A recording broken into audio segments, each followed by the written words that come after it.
we don't go first. What is it? Yes, I go for it.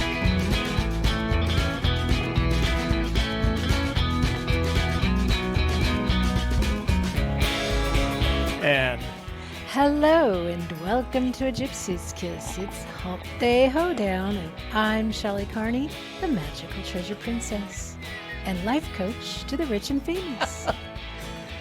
How are you? I just love all the drama that you put in.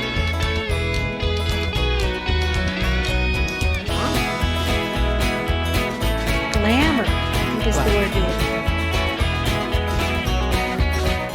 And hey, I'm Toby Younis. Thanks for joining us tonight. We have a good night for you. We got a happy birthday song to sing, and we got some prizes to give away, and we got some prizes planned for next week. Got some emails to read, got some text messages, got some voice. We have a full night tonight, and then eventually we'll get to inbound calls. So stay with us, brothers and sisters. The night is young.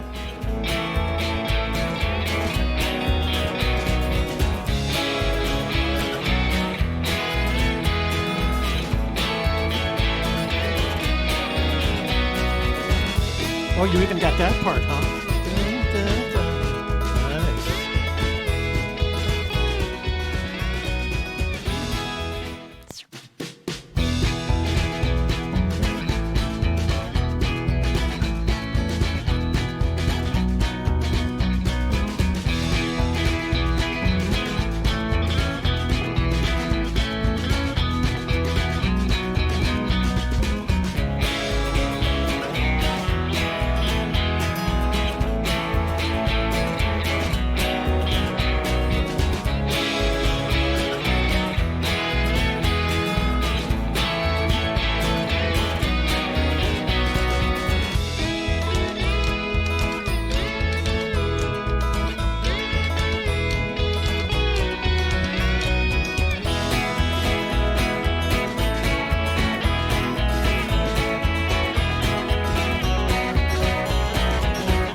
Nice. Humpday. Indeed, Humpday. Humpday, hump Day. day.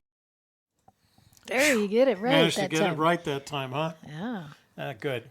keep trying. Okay, so a couple of things. Number one, later on, we're going to open up the phone lines between now and then. If you have a text message that you want to send us, including call me, or if you want a voicemail, if you want to leave a voicemail, call the number below. What number is that, Shell? 202-815-1171. And do not disturb sign is on, so we'll hit those. We'll pick up those calls later. Housekeeping, you want towel? That's the question. Tonight's question: do you want towels? Yeah. Go ahead and answer in the chat. Because, you know, you need to dry off after you dip your toe in that warm water. Oh, that's a good dip your toe. Oh, he is a funny old coot, isn't he?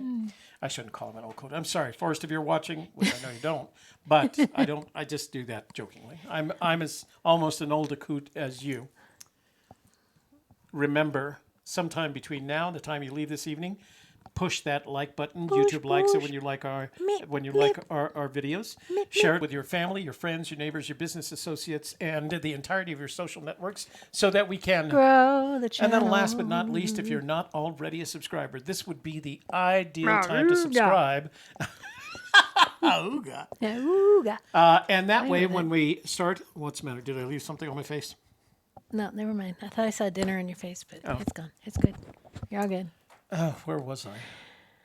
Aruga. Oh, and last but not least, subscribe to our channel, because once you become a subscriber and we launch a live stream or we schedule a live stream, you will be immediately informed. To be immediately informed, make sure you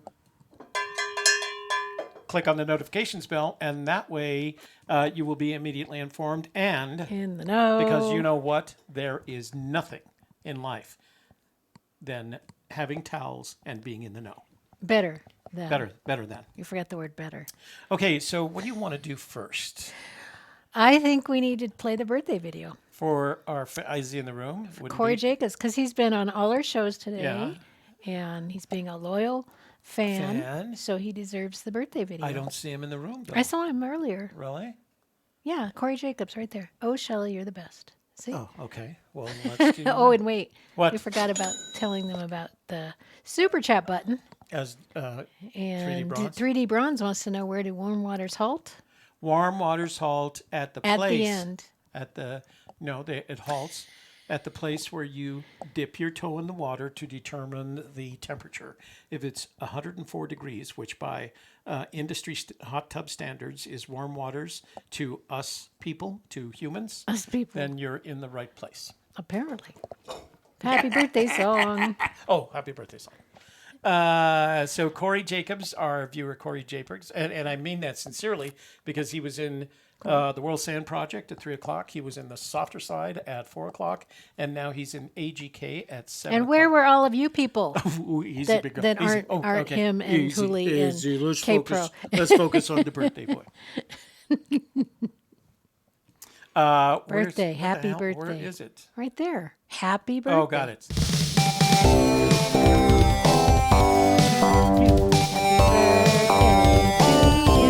Two dogs. Happy birthday, Corey Jacobs. Happy birthday to you. Birthday to you. Cha cha cha.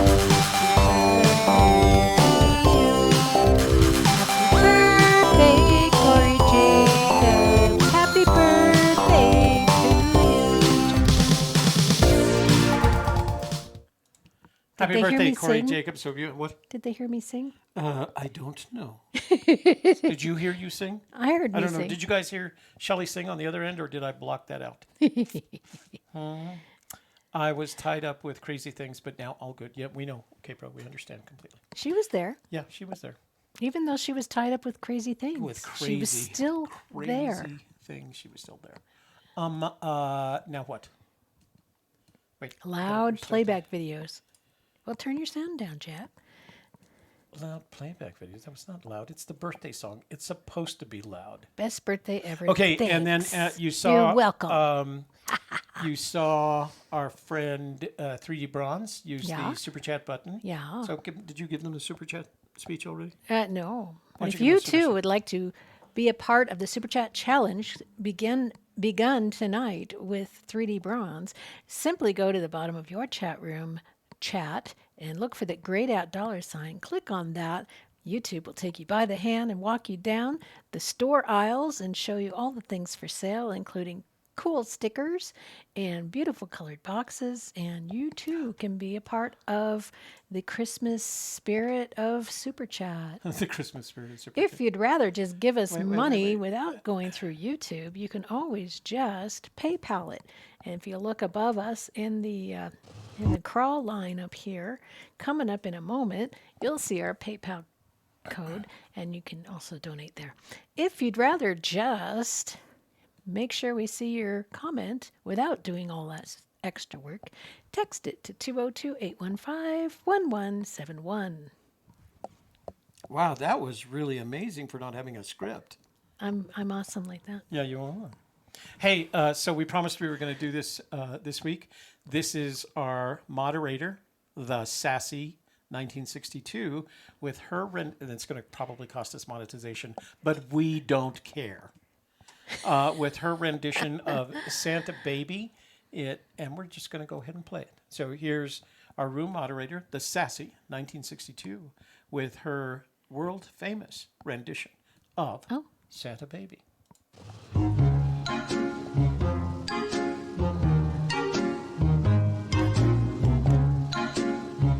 Sing along if you'd like. Santa baby, just let. It cut off. Why did What it cut happened? off? Hang on. Let me figure. Oh, we want to hear that. It sounded too good. Yeah, it was good. Okay. Let me Better go. than I could do. So I'm gonna let me see if I can get you the lyrics. Hold on here. She says lol. Don't. LOL. Okay, well, you can hate me since I messed it up, but here we go again. All right? There we go. I'll try it one more time. See if this works.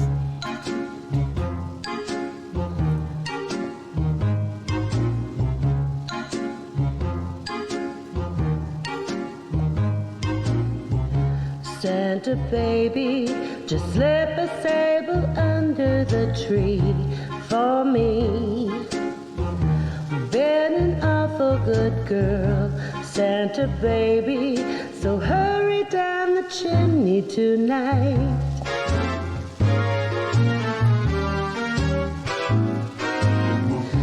Santa baby, a 54 convertible to light blue.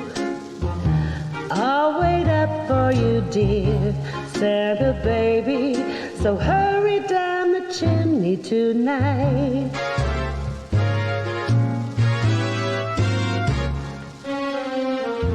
Think of all the fun I've missed. Think of all the fellas that I haven't kissed.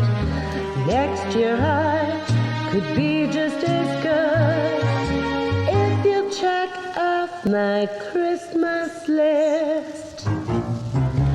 Santa baby, I want a yacht, and really that's not a lot. I've been an angel all year, Santa baby, so hurry down the chimney tonight.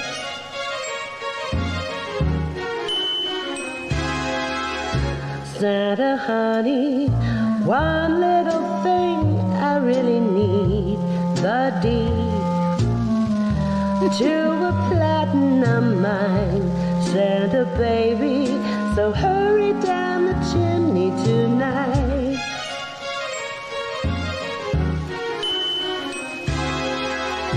Santa cutie, fill my stocking with a duplex and checks. Sign your X on the line, Santa cutie, and hurry down the chimney tonight.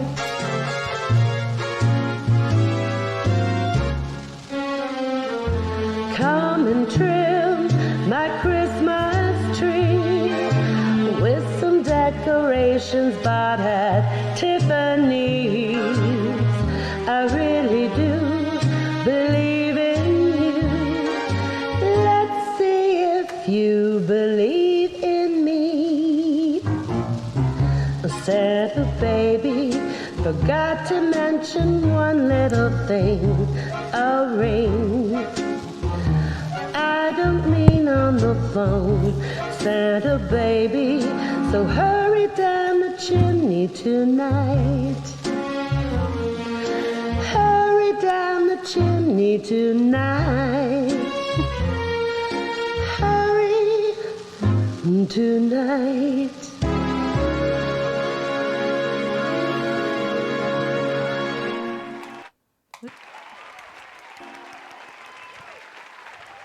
Sassy, that was outstanding. Everybody should tell Sassy how good that was.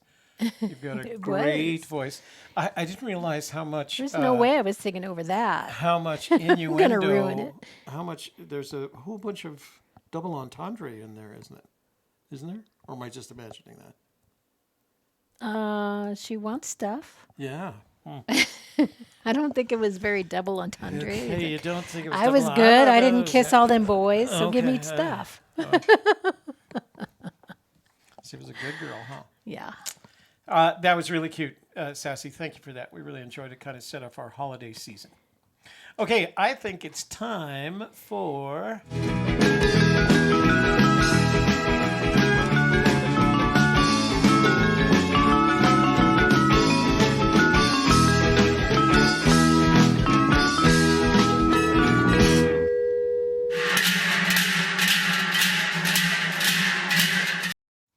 What I was going to say is I think it's time for butt drums.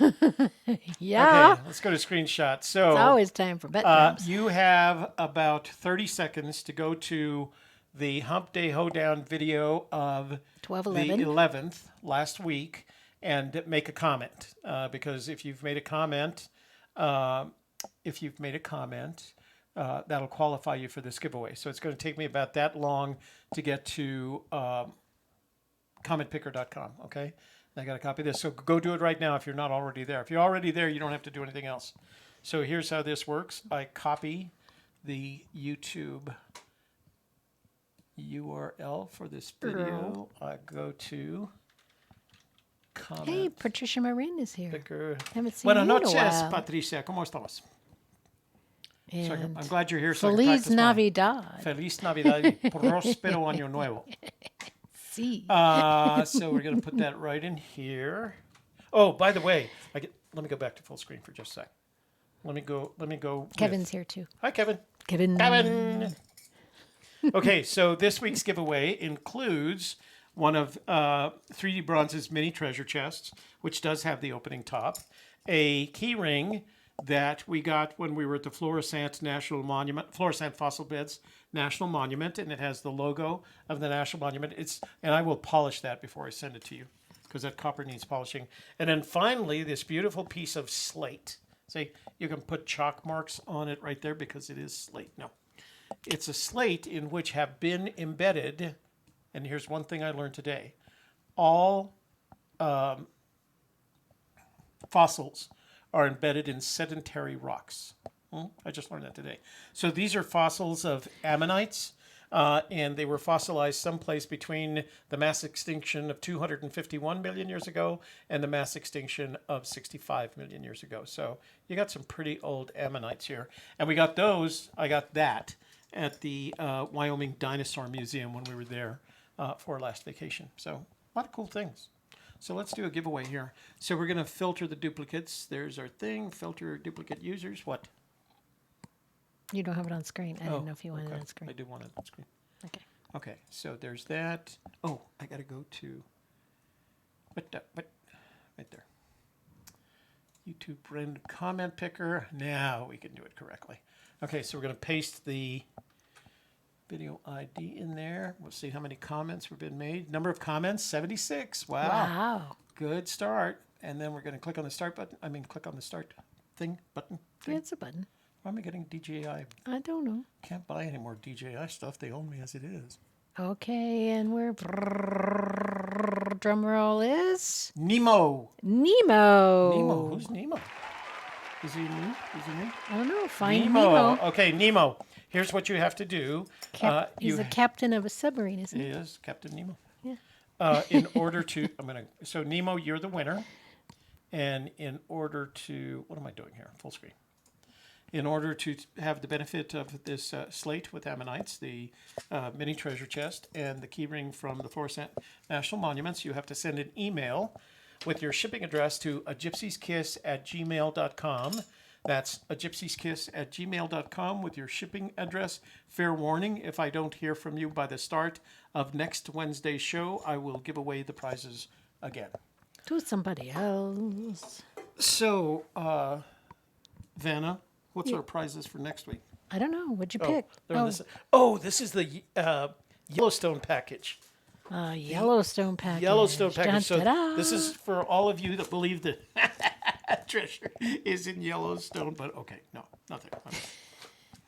Just being funny. Okay, so the Yellowstone package for next Wednesday. In order for you to Wait, Wednesday? Are we doing a show on Wednesday? No, Wednesday's Christmas, isn't it? And the following Wednesday is New Year's, and we're not doing a show then either. I don't know. We could do Christmas Eve. We can do. We're doing one, right? We're doing a Christmas Eve Chaseopoly one. Christmas Eve live show. Yeah, we're gonna. And it's not gonna be long. Just a little kind of. We're gonna have Jason over. So this won't actually be given away till January 8th. All right. Well, and they're going to have to comment on this show to get it then. Why can't we have a show on the night of January 1st? I don't know. Is it first or is it the 31st? That's Christmas Eve, and Christmas Eve is Tuesday. Yeah. New Year's Eve is Tuesday. So we could do a show on January 1st. We could. Nobody's celebrating, but they're just recovering from hangovers. Yeah, well, okay. It should be done by then. So we're going to do the next show. We're doing a show on Friday. So we're not going to do a show on Christmas, but we are going to do a show on New Year's Day. Okay? Tuesday night. So that's 2 weeks. All right. So 2 weeks from now, we'll have a drawing. Make sure, in order to qualify for that drawing on January 1st, you have to put a comment on this video, below this video once it's published. Okay. So the video of, what is today? The 18th. The 18th. So you have to put a comment on the video of the 18th in order to qualify for our Yellowstone package. Da-da-da! So here's the Yellowstone package. Okay, so first of all, it's a Yellowstone National Park silver commemorative coin. You get one of those. It's silver colored. Silver. It's not made of silver. Probably nickel. Then you get the official National Geographic Yellowstone map with the chroma key right there. That's actually empty, so you'll be able to see through your map while you're traveling. So it's right there. It has all the map symbols on the back. For those of you that don't know your map symbols, there's a video up explaining that. You also get something that I bought for myself, planning to return until Forrest messed it up. The Yellowstone National Park, photographing Yellowstone National Park unopened, untouched. So you can get the best pictures at Yellowstone, and you'll get a copy of this. Let me see when this was. May 2016 National Geographic special on Yellowstone that I stole from the VA hospital in Albuquerque. Yeah, admitted right to it, didn't you? Yeah. So it was there. There was a Own stack it. of them. There was, you have to own it. own it Okay. when you do so stuff. that's the prize that we'll give away on January 1st. In order to qualify for that prize, you have to put a comment in this today's video. Okay. Any questions? If you have any questions about the prizes, let me know. So that's it's a Yellowstone package. If you're one of the people that believes the treasure is Well, if you just like Yellowstone. hidden in Yellowstone, or you want to go visit Yellowstone, you got the package there, brothers and sisters. Okay, I think it's time for...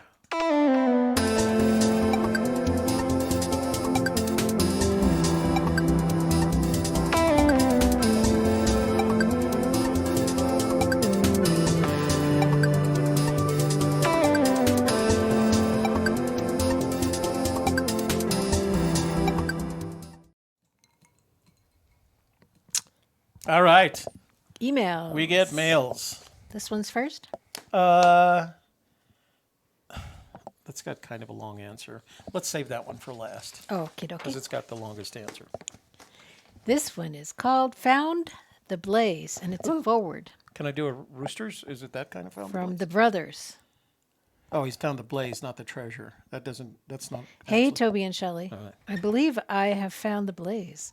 I followed all the clues in the poem, and every clue fits, and it took me to a circle of rocks, like a big fire pit, like a blaze.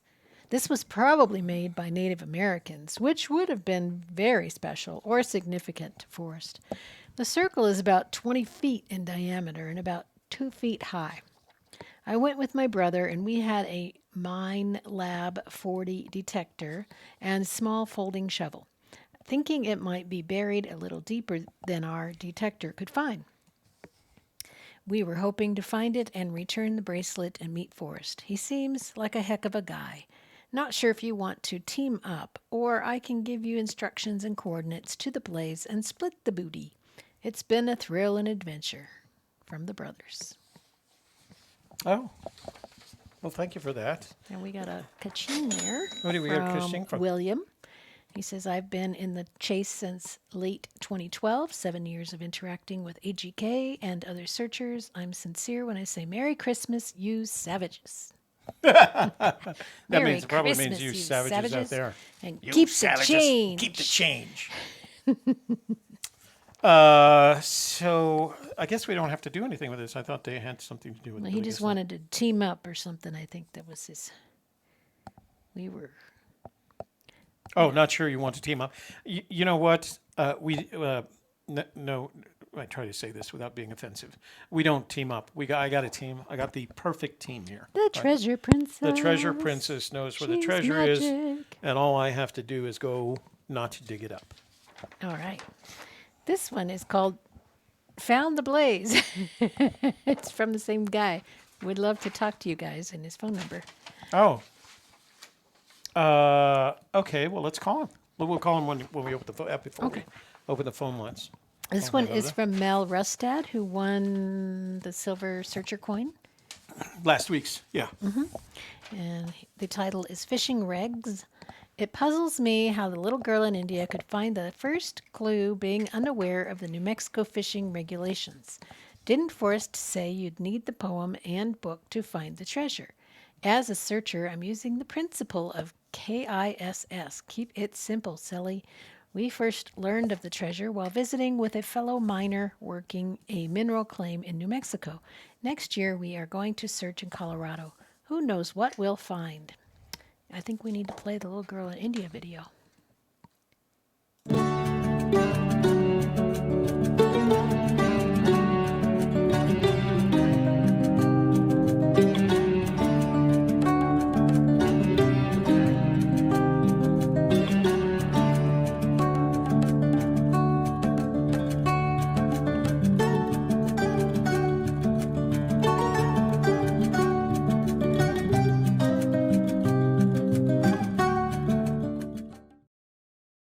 So, So she had the poem and a map of the Rockies. yeah, she had the poem and the map of the Rockies, but she lives in India, She didn't have the book. which per capita has more internet services in second place, right behind China.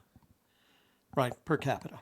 So she has access to the internet. She's going to break down the poem, and she's going to start looking for words. And if she looks, do this yourself, enter warm waters, and you will find a reference. Sooner or later, it's actually fallen down the old Google thing, since there's so many quotes on warm waters now. But one of the original things when I did it back in 2013, how I came up All you to got to do is ask Google where warm water's halt. yeah. Oh, if you have your if you have your Google, what's it called? Google Home. Google Home. Hub. Turn to your Google Hub right now Or and Nest. say Nest works too. it's okay Google and Hey Siri, right? Yeah. Okay Google, where do warm waters halt? I hope that's right next to their computer.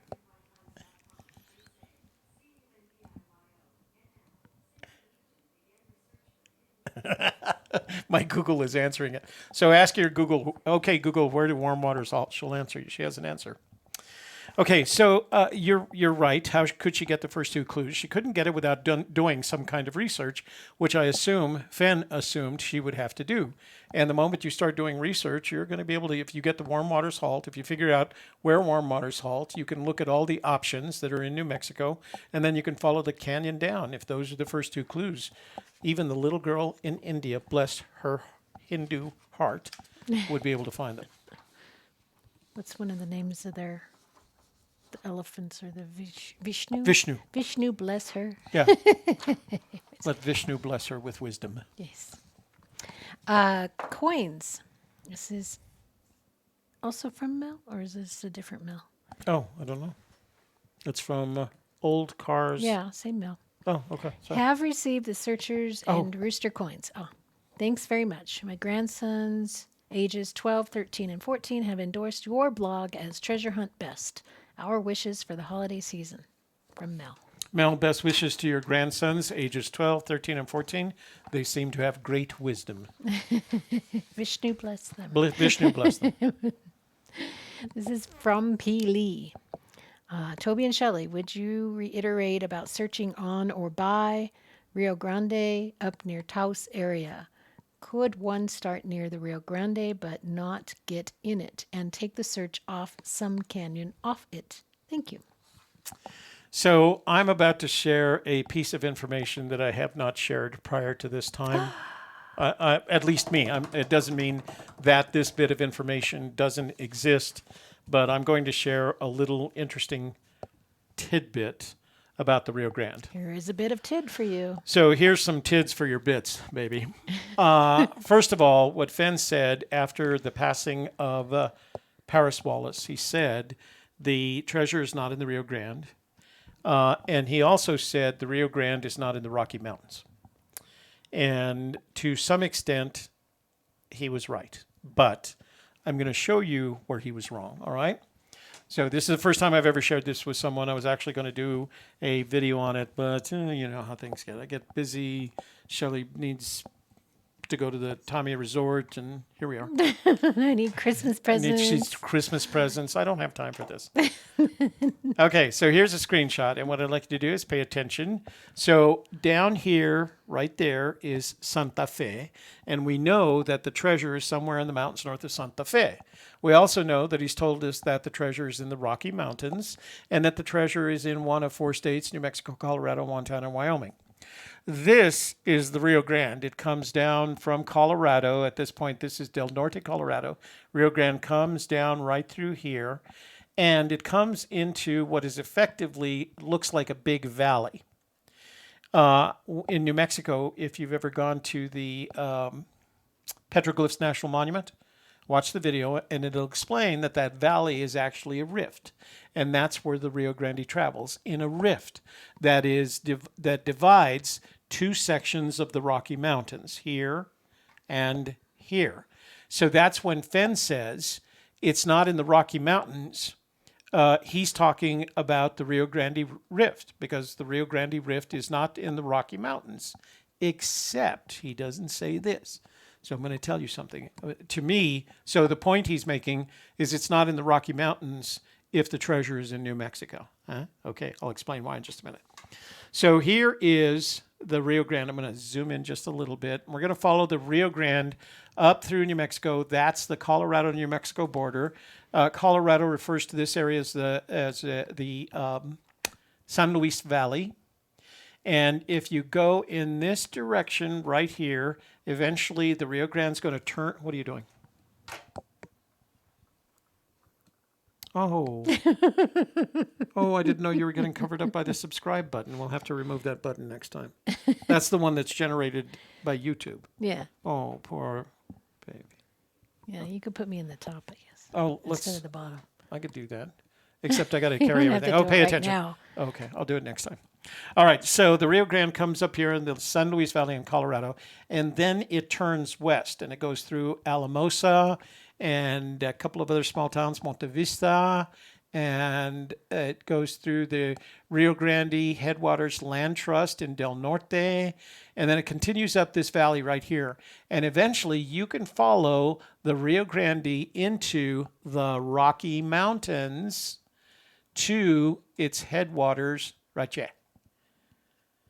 So our mentor, Mr. Fenn, was kind of incorrect unless the treasure is in New Mexico, because he said the Rio Grande is not in the Rocky Mountains. The only place it's not in the Rocky Mountains is in the southern part of Colorado and New Mexico. It goes into the Rocky Mountains, and it's called, I'm going to zoom in so you can see it. It says all the way along, I suppose it's going to see it. Come on, give me some Rio Grande there. It goes all the way up here to, I got to find that little thing again. Hold on. I lost it right there. So it continues up through the mountains, going higher and higher near Granby Mountain. Silverton is over in this direction here, but right there is the headwaters of the Rio Grande, up in the mountains, up in a valley in the Rocky Mountains. So here's what it looks like. I'm going to show you a picture. I'm going to show you a couple of pictures of. So that's what it looks like as you're looking down the valley. They have it dammed up there. That's a lake that it comes out of. But that's actually right there. That's the headwaters. It's dry at this point. It starts picking up during spring. Those are the headwaters of the Rio Grande, right through there. And then it goes down the valley and it starts building and building. My point is the Rio Grande River is in the Rocky Mountains. If the treasure is hidden in Colorado, that's where I'd be looking.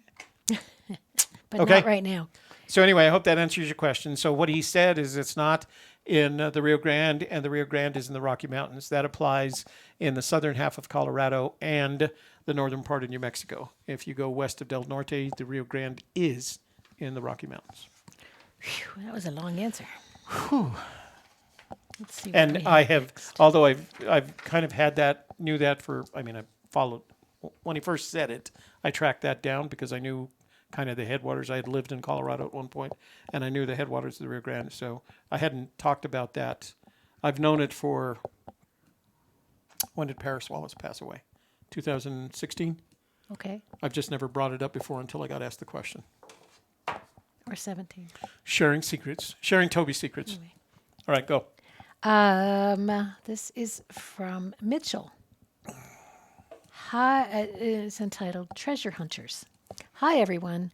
Me and my brother want to look for the gold. He thinks that Mr. Fenn said it is wet. Well, if it is, then it is in a creek.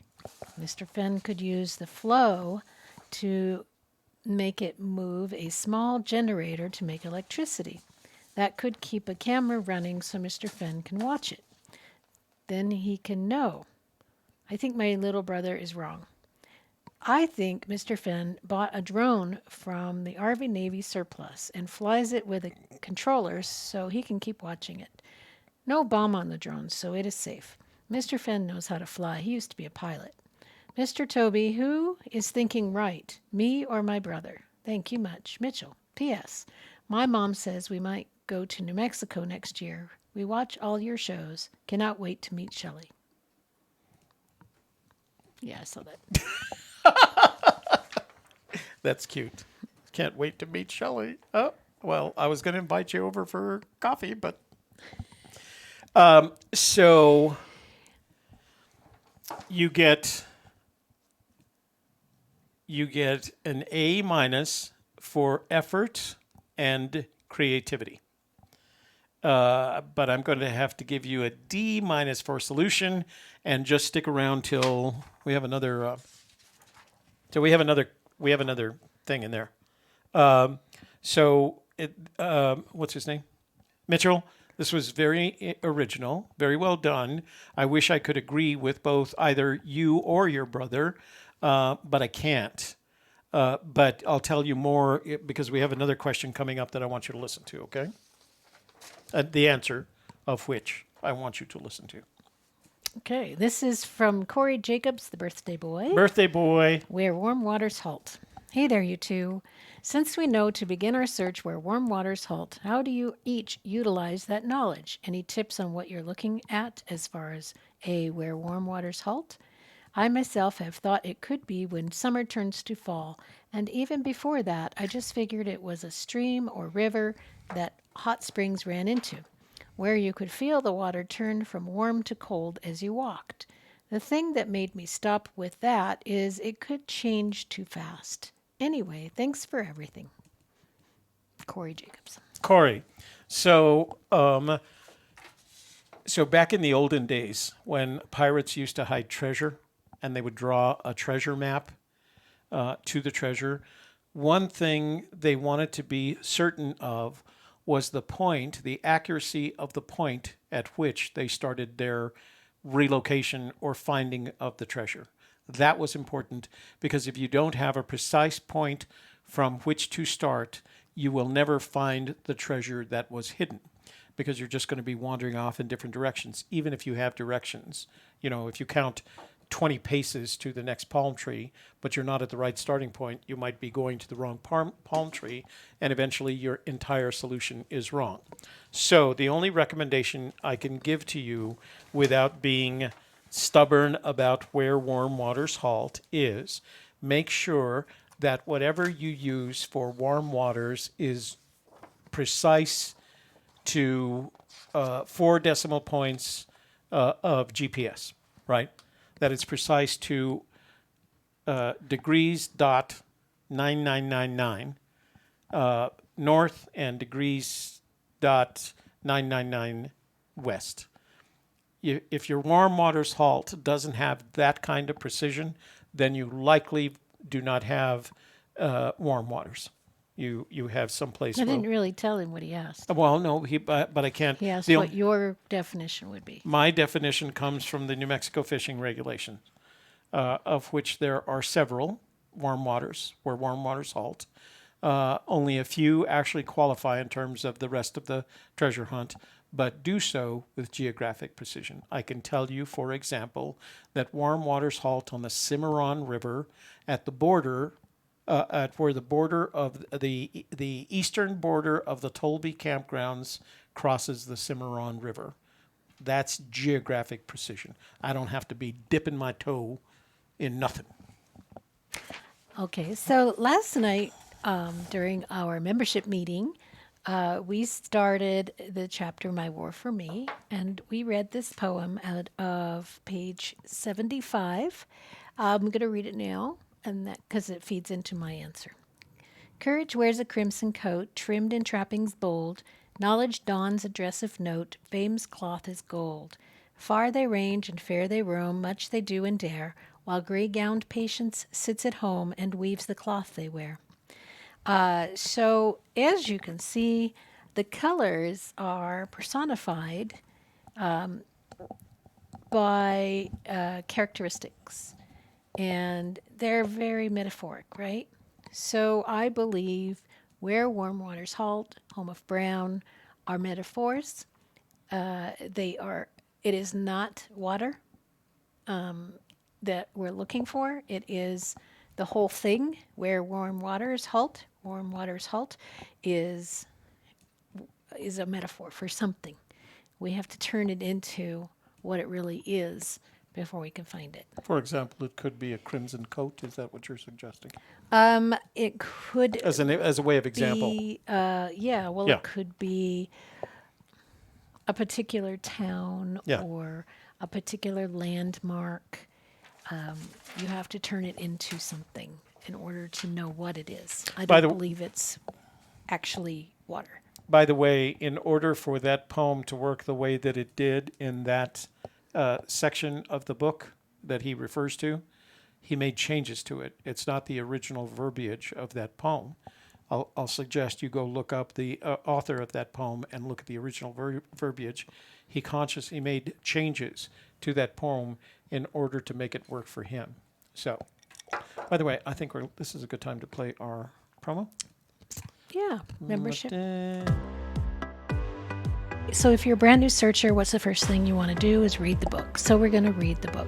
And then we're going to also, at the same time, match it up to the poem. So what did this chapter say to you about what do you see in the poem? How do they fit together? So we're going to work the poem and the book together. Now you can join at any time. It's going to be an open door membership. In the bonus section on the Member Vault, we have added 2 videos that Toby produced. Is he saying there is stuff in life that isn't worthy of spending time knowing, or that the real test of your intelligence is knowing the stuff that everybody else thinks is not worthy of knowing? You know, when he talks about no special knowledge is needed to find the treasure, but maybe you need to know those things not worthy of knowing in order to find the treasure. Join our Member Vault. We have great conversations like that. Yeah, we come Okay. up with new stuff all the time. So So check it out at gypsieskiss.com. did I answer Corey's question? Yes, he said thank you. All right. All right. And this is our last email of the night. It's titled Latest Fenn Clip. Oh, that's the one I'm going to go ahead. Yeah. From Secondhand Louie. MTP and Tobster. That's us.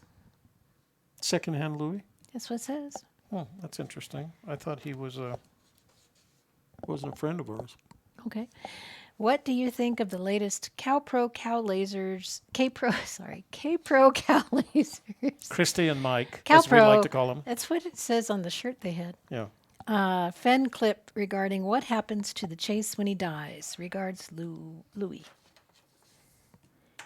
So this goes back to the question that Mitchell asked, where, his brother thinks that Forrest had used a creek flow to create a generator, to create electricity, camera, etc. And his option was a drone that he got that he got at Army surplus. So the first thing is you can't buy a military surplus drone, and the reason is even if they are surplus, they contain so much classified technology that they have to destroy them. So you're not going to be able to buy a drone. If you want a drone, you have to go to the manufacturer and buy them under a special contract that the government allows you to do, and they're not cheap.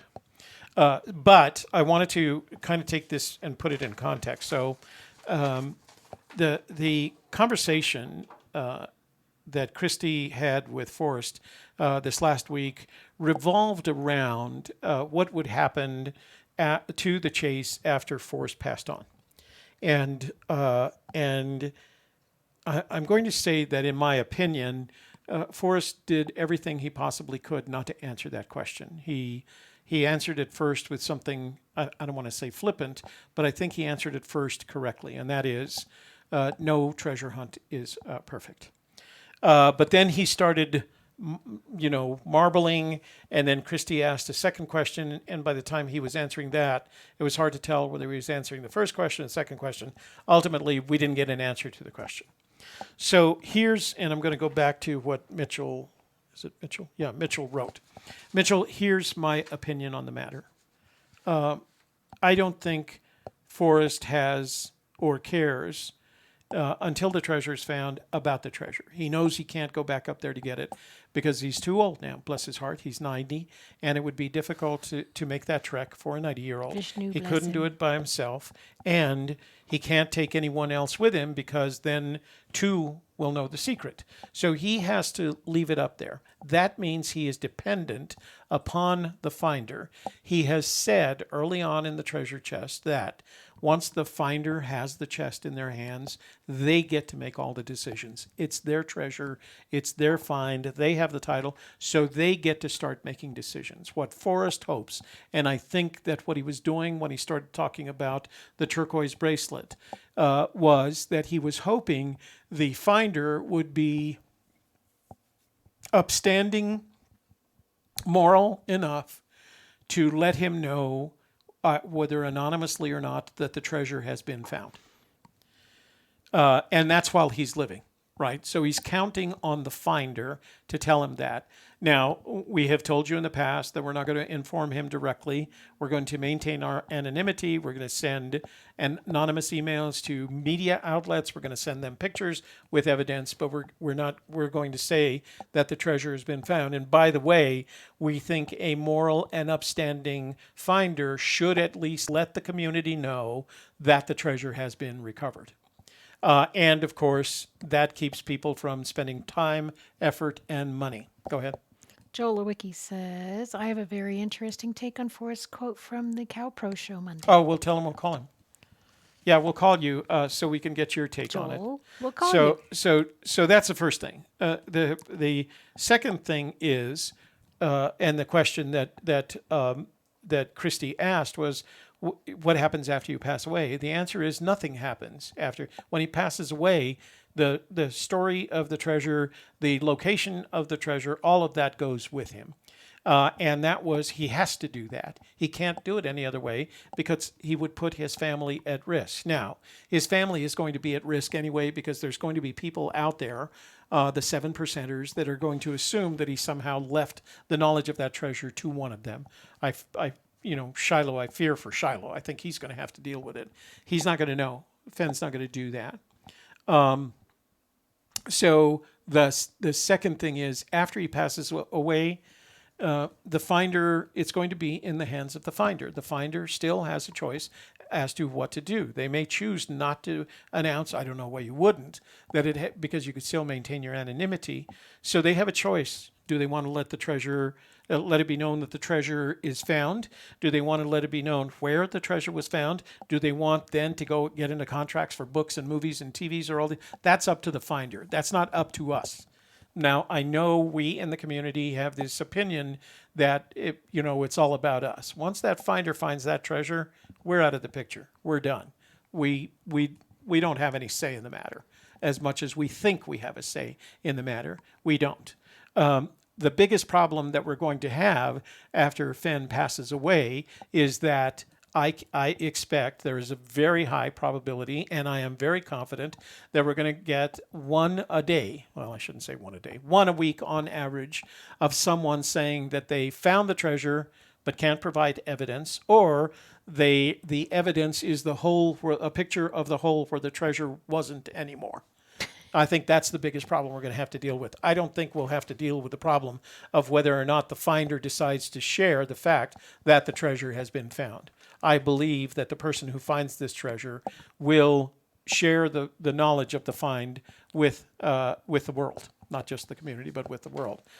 But until then, the only way Forrest Fenn has of knowing whether the treasure was found or not, is trusting that the finder will let him know and provide evidence that convinces Fenn that indeed it has been found.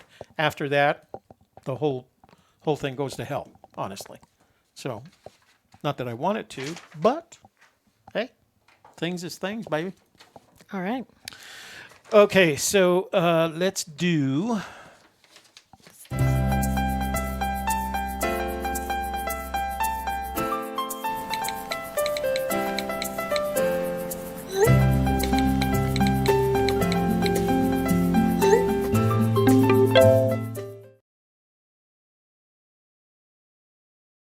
Didn't I just do text? Yes. Okay, hold on. I have to sort through these because there's some left over from last Friday. Let me take care of that real quick, so I don't. I got some to get rid of here. That was Friday, and Friday. Okay. I don't know why it asked me to report them. All right, so text messages. Here we go. So remember, if you are sending a text message, please include at least your first name and the state from which you are texting so that we can say hi. That would be nice. That would be nice, as my mother would say. Okay. This is from Vicky. What happened? I thought you were going to call. I had promised one of our Vault members. Okay. I did it. Okay, this is from San Diego Jimbo. Hi, guys.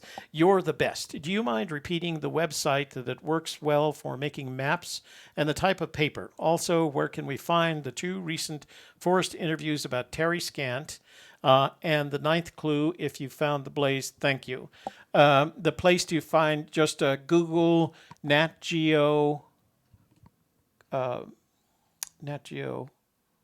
Quads. I'm sorry. Nat Geo Quads, and you'll be able to download PDFs there. The map paper, if you go to REI or if you go on, or if you get on Amazon, just look up or go to REI and ask for printer paper for maps. And either place, it's expensive. Like, 100 sheets is like $25. It's expensive, but it's worth it. Because it makes it indelible. So he's got a second message. Love Shelley's crown. You should get one, Toby. Okay. One more question. Where did he mention the... I wanted to get... there was one more question. Also, where can we find the 2 recent Forrest Fenn interviews about Terry Scant? Go to daleneitzel.com and look for the interview with the Voice of America, interview. And you'll have to search for it because it's just not that well organized.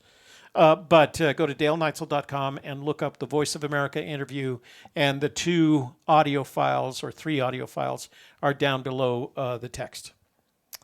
Okay, so this is also from Jimbo in San Diego. Love Shelley's crown. You should get one, Toby. One more question. Where did he mention the exact location, how to find the tree he sat under where he wrote Peggy the poem, as mentioned in the book? He referred to that tree in the Fool's Gold article that was released this summer that spoiled my Montana theory. So just look up Fool's Gold. We have it someplace. I think it's in the community? On the community page. Look on our community page. You can download it from there. It's a PDF file. Roll down.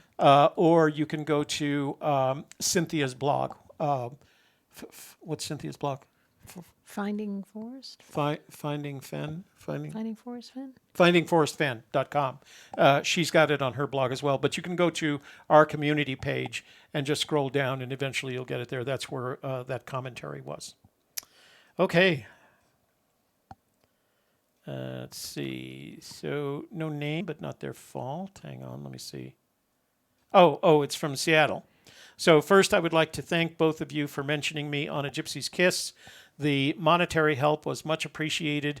I do want to point out that Forrest asked for Indiana Jones club types, not people looking for a handout. I am the Indiana Jones type, which is true. He's a good guy, and he wasn't looking for a handout. He just needed a little help. I'm a treasure hunter, period. I am very thankful for the donations. A spare tire was a bonus. Apparently somebody set him up with a spare tire. Several people donated a rather large sum. I will be inside a warm room over the holiday now. Bless his heart. Now I'm ready to hit the snowy ground running and off to check out my spot before it snows again. Again, thank you all and Merry Christmas. That was from Seattle Sullivan, who we asked. Apparently you guys really responded to us asking to send him something for to his PayPal account. His PayPal account, if you want to send something, is paypal.me at Seattle. No. paypal.me/Seattle Sully. I'll type it in the, let me do that right now. Didn't you put it in the community too? I didn't put it in the community page. I put it in the description box in last week's video. Oh, okay. So let me Another announcement from Davio. Okay, He's go having ahead. a Denver meet and chat at Stella's Coffee in Denver this Saturday at noon. So if you're in Denver and want to meet up with Davio and chat with some searchers, That would be fun. this Saturday at noon at Okay. Stella's Coffee. If you guys want to do something for Sully, that's where you can do it. And again, whatever you did, I don't know. Shelley and I made a contribution. I'm glad you guys made it. It sounds like it really helped him. So thank you very much for that. That was very kind, very thoughtful, and very much in line with the holiday season. And he says thank you to all and Merry Christmas. Those are his words. Okay, hello, Toby. My name is Tina. I am from Arizona. Can you please confirm if this is a valid email address for contacting Forrest? I have it as forrestfenn@gmail.com. I absolutely love your show. I am new to the chase. I don't plan on emailing him at this time. I'm updating. Thanks. Tina, you do have the correct email address. That's forrestfenn@gmail.com. Do not be surprised if he doesn't answer. Let's see. This is from Jim in Ohio. Rocky Top, you'll always be home sweet home to me. Good old Rocky Top, Tennessee. Now, the reason I know that is because my daughter Erica attended the University of Tennessee. She graduated in engineering logistics. Bless her Joel heart. Lewicki says, I'm having a searcher meetup in Des Moines Saturday at noon. Frederick's Coffee in Urbandale. Message me if you're interested. Okay, did everybody repeat that for him? Would you please? Joel Lewicki said, I'm having a searcher meetup in Des Moines, Iowa? Des Moines, Iowa. What's he doing in Des Moines? I don't know. Saturday at noon, Frederick's Coffee in Urbandale. Message me if you're interested. Okay, so I'm going to assume he's being serious. yeah, of course he is.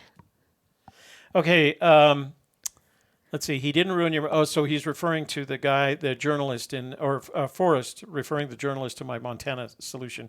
What about his comment that he would hide his small chest for kids to look for in New Mexico? Jim in Ohio. I don't remember that. Ugh!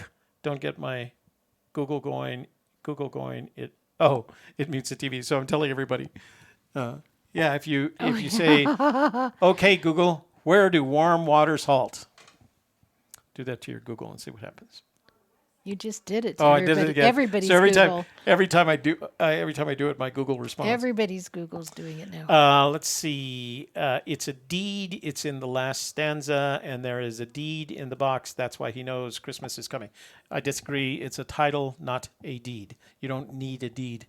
The only time you need a deed is to own landed property. The title, this doesn't include landed property. Hi, Toby and Shelley. This is from 505. Hi, Toby and Shelley. I am Rio Grande Joe. Been watching your show for a few months. I have an idea on the warm waters halt. You have to keep it simple. You have to keep it simple. Your house where breed is frozen and where it's not running down the river. Mr. Forrest said, keep it simple. And I think that's pretty simple. And I thank you all for such a good show. You're welcome.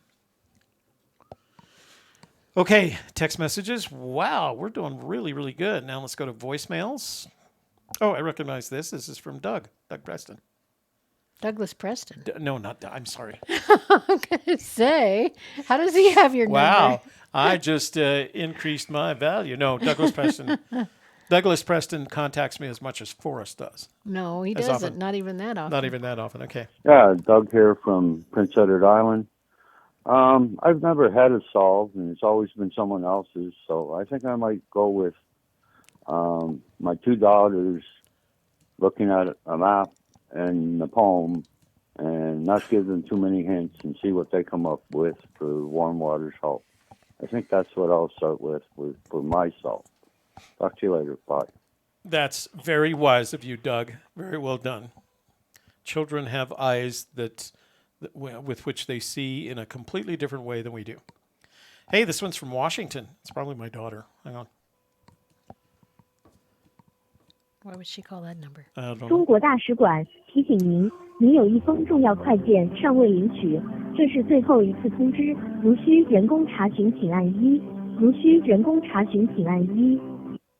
Is that your Vietnamese daughter? No, that's Mandarin Chinese. It was the lady asking me if I want a new phone, the Huawei phone, instead of my iPhone.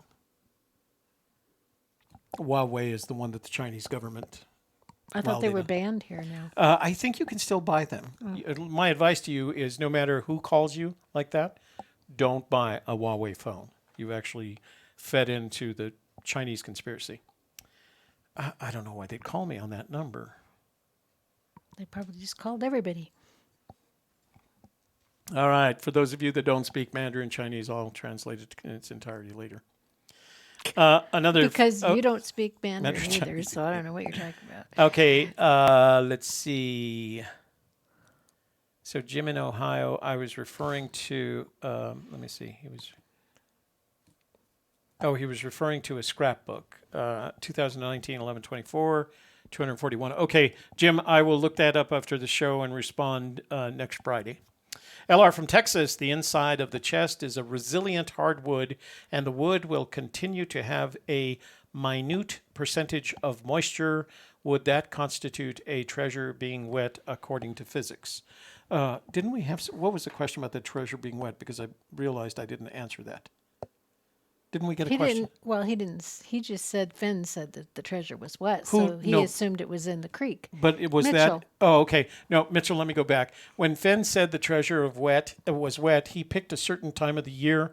Your options include a creek, which is unlikely, or the fact that when you're in the forest, things get wet naturally just because of the changes in temperature and condensation. So if you wake up early in the morning in most forests in the Rocky Mountains, everything is going to be wet. So that's option number 2. Option number 3 is it could be in a snowbank, hidden, not intentionally put in a snowbank, but it could be covered with snow, and eventually the snow is going to be melt. But our friend from LR offers you another option, and that is there is a wooden what did you call Interior. it? Interior, resilient hardwood, and it could contain moisture, making it wet. I tend, when it has to do with physics, I tend to believe it has to do with condensation, the condensation that is very normal in the forest. Okay. Okie dokie. Okay, hey, Electric, I noticed that one of our moderators kind of pinged you for what you did. We don't do politics in here, brother. If you want to do politics, there's plenty of other places. Don't do them here. Okay, because it'll just get you, Yeah, Toby banned me once too. the Santa baby girl will toss you out on your kahunas.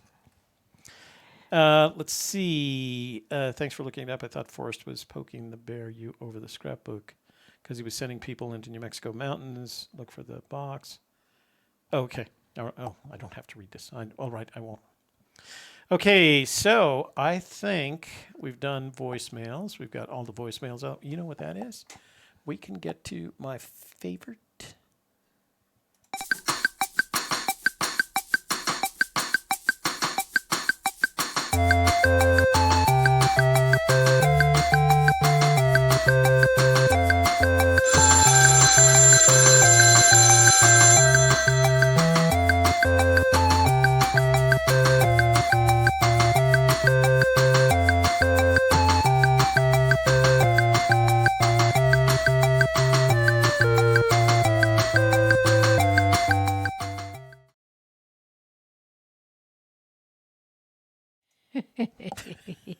So we want to talk to Joel first. So Joel, hang on. Let me see if I'm never quite sure which number to call you at. Let me check my contacts. Joel, do me a favor and send a text message to 202 815-1171 with the number that you want me to call you at, and I'll call you right back. The phone lines, by the way, are still closed. I want to get this taken care of first. So let me try this number. Because I can. We don't have the information about Des Moines. You'll need to chat with Joel about that. Yeah. And we'll ask him some more ways when he gets on the phone with us. This is Pine Top, Lakeside, Arizona. Is that your mother? No. It's not my phone. Hey, you've reached Toby and Shelley. What's your name? Where are you calling from? And what's your question on the chase? My name is Tina. I'm from Arizona. Oh, Tina, didn't we just read your text message? You did. Oh, okay. You did. I feel a little silly because I actually was watching one of your streams this afternoon and thought it was live. And that's when I texted you earlier. Okay. No, this is you're on live now. It's okay to text us anytime, though. Okay, great. Thank you very much for answering my question. I appreciate that. And as a new searcher, something I would like a little bit of input on is, do you guys think you have to know what the blaze is before you leave your home? All right. It is our opinion on the matter that you should have. So Forrest has often said that the person who finds a treasure will go with confidence. The implication being that when he says things like no place for the meek or the home of Brown, that you should have had a good sense of what to expect when you get there. Now, he also says that you're not going to find the treasure without being boots on the ground. You can't find it by just sitting at home and trying to figure all these things out. As I said, the implication of what he's indicated so far is that you should have a good idea of what to look for, what to look for when you get there, so that you're not surprised by the blaze, so that it's more of a, oh, okay, well, there it is. But the simple fact of the matter is, considering there are 9 clues and that the probability of getting lost along the way in terms of metaphors is great. It means you have to have figured out the literal representations of each of 9 clues before you do boots on the ground. He also said that you're not going to find it in one try. You're not going to find it over spring break. So our approach has been to find 1 clue at a time. Okay. Well, that makes sense, and thank you for that answer. I Sure. have one more that I have noticed in The Thrill of the Chase, the original poem, where I believe it's the 4th or 5th stanza where he says the answers I already know, and then in the second book it's just answer in the poem. Yeah. Or so why is that a typo, or do you know what that is about? Yes, it is. First of all, it is a typo, and it's one of 4 typos that have occurred. 2 of them occurred on the big map and the small map, and then 2 of them occurred in the book. He has said in the past that the correct word is answers. Okay, that makes more sense to me. I was hoping I didn't go the wrong way. Yeah. All right. Wait, Okay. before you leave, Yes. one of our favorite viewers, Sarah, wants to know what kind of phone you're using because she's very impressed with its clarity. Actually, it's a $50 Walmart phone. What brand do you know? Oh gosh, it's an LG. Okay, Rebel. an LG Rebel, did you say? Yes. Oh, Yes. Well, look at you. You are a rebel. All right. So Yes, I am. thanks for calling in. We hope we answered your questions for you tonight. You did. Thank you very much. We love your show. Thank you. We have a good time with it. Merry Christmas. You too. Okay, so let me.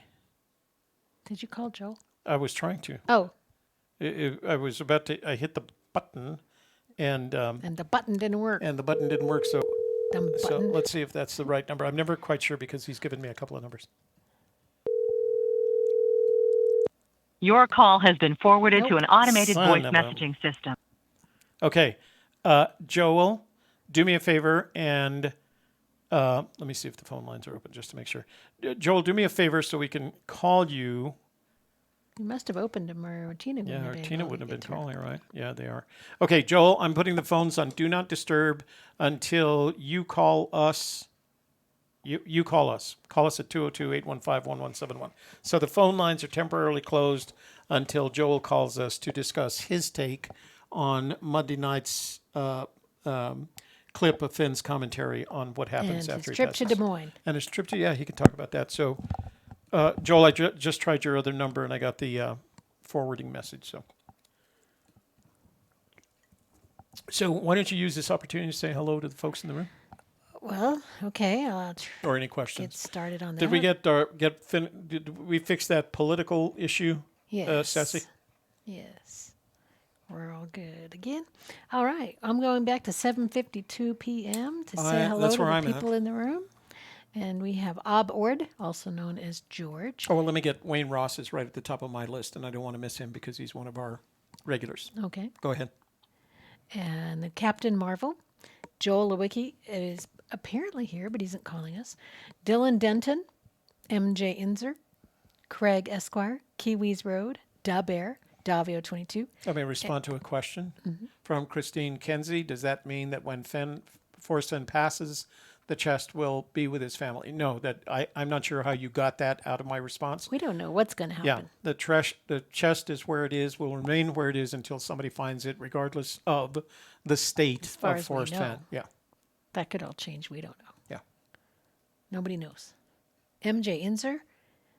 Let's see. Steve W. K Pro. Christine Kenzie. Ray Reddington. Corey Jacobs. Charles Chapman. Joel commented, 186 people watching Toby sort through his mailbox. Says a lot about us. We have, let's see, Dillard Denton, keyword, because I can. Because I can. Waiting for Joel to call, because we can. Oh, he can't call. It's Do Not Disturb. Joel. But can he leave a voicemail? No, Or he can what's send. doing? Joel, send me a text and I'll call you back. Send me a text from the phone that you want me to call you at, and I'll call you back. I'm sorry, I can't do the. That was silly of me. I don't know what your issues are. I know there are See ya issues. in a Jeep. Okay, Jay there we go. Pritchett. Jim Siri. The Sassy 1962. One of our moderators. Did you say hi to our moderators tonight? The Sassy's here. K-Pro, Greg Keller. I saw earlier. I haven't seen Huli. Huli was on our show earlier today, but I haven't seen her in this room. Have you? I have Am I not. just missing her? Did you mention Davio's meetup this weekend? Yes. Denver meetup, Stella's Yes. Coffee, Saturday at noon. Yes. Okay. Kiwis Road, Electric Poleville. Huli, she is here. Okay. Okay. So let me see if Alamo I've got. Rose. Somebody asked, was there volcanoes in the Rockies? Oh yeah, There's yeah. volcanoes. Right under Yellowstone is one Yellowstone. of the biggest. D.B. Cooper. So the Rockies were formed by tectonic action, right? It's on a tectonic plate, but invariably, where you find a tectonic plate, you will find volcanoes, and I will show you a sample of Boxhound. one in New Mexico. Swami. J.K. Pioneer. Jack. So right outside I Albuquerque. can't see that. I'm finding it first. Oh, Keep going. okay. T. Brown, Dan Stagg. Dan Stagg says he would like to be at the Urbandale meetup. Stacy Harwood.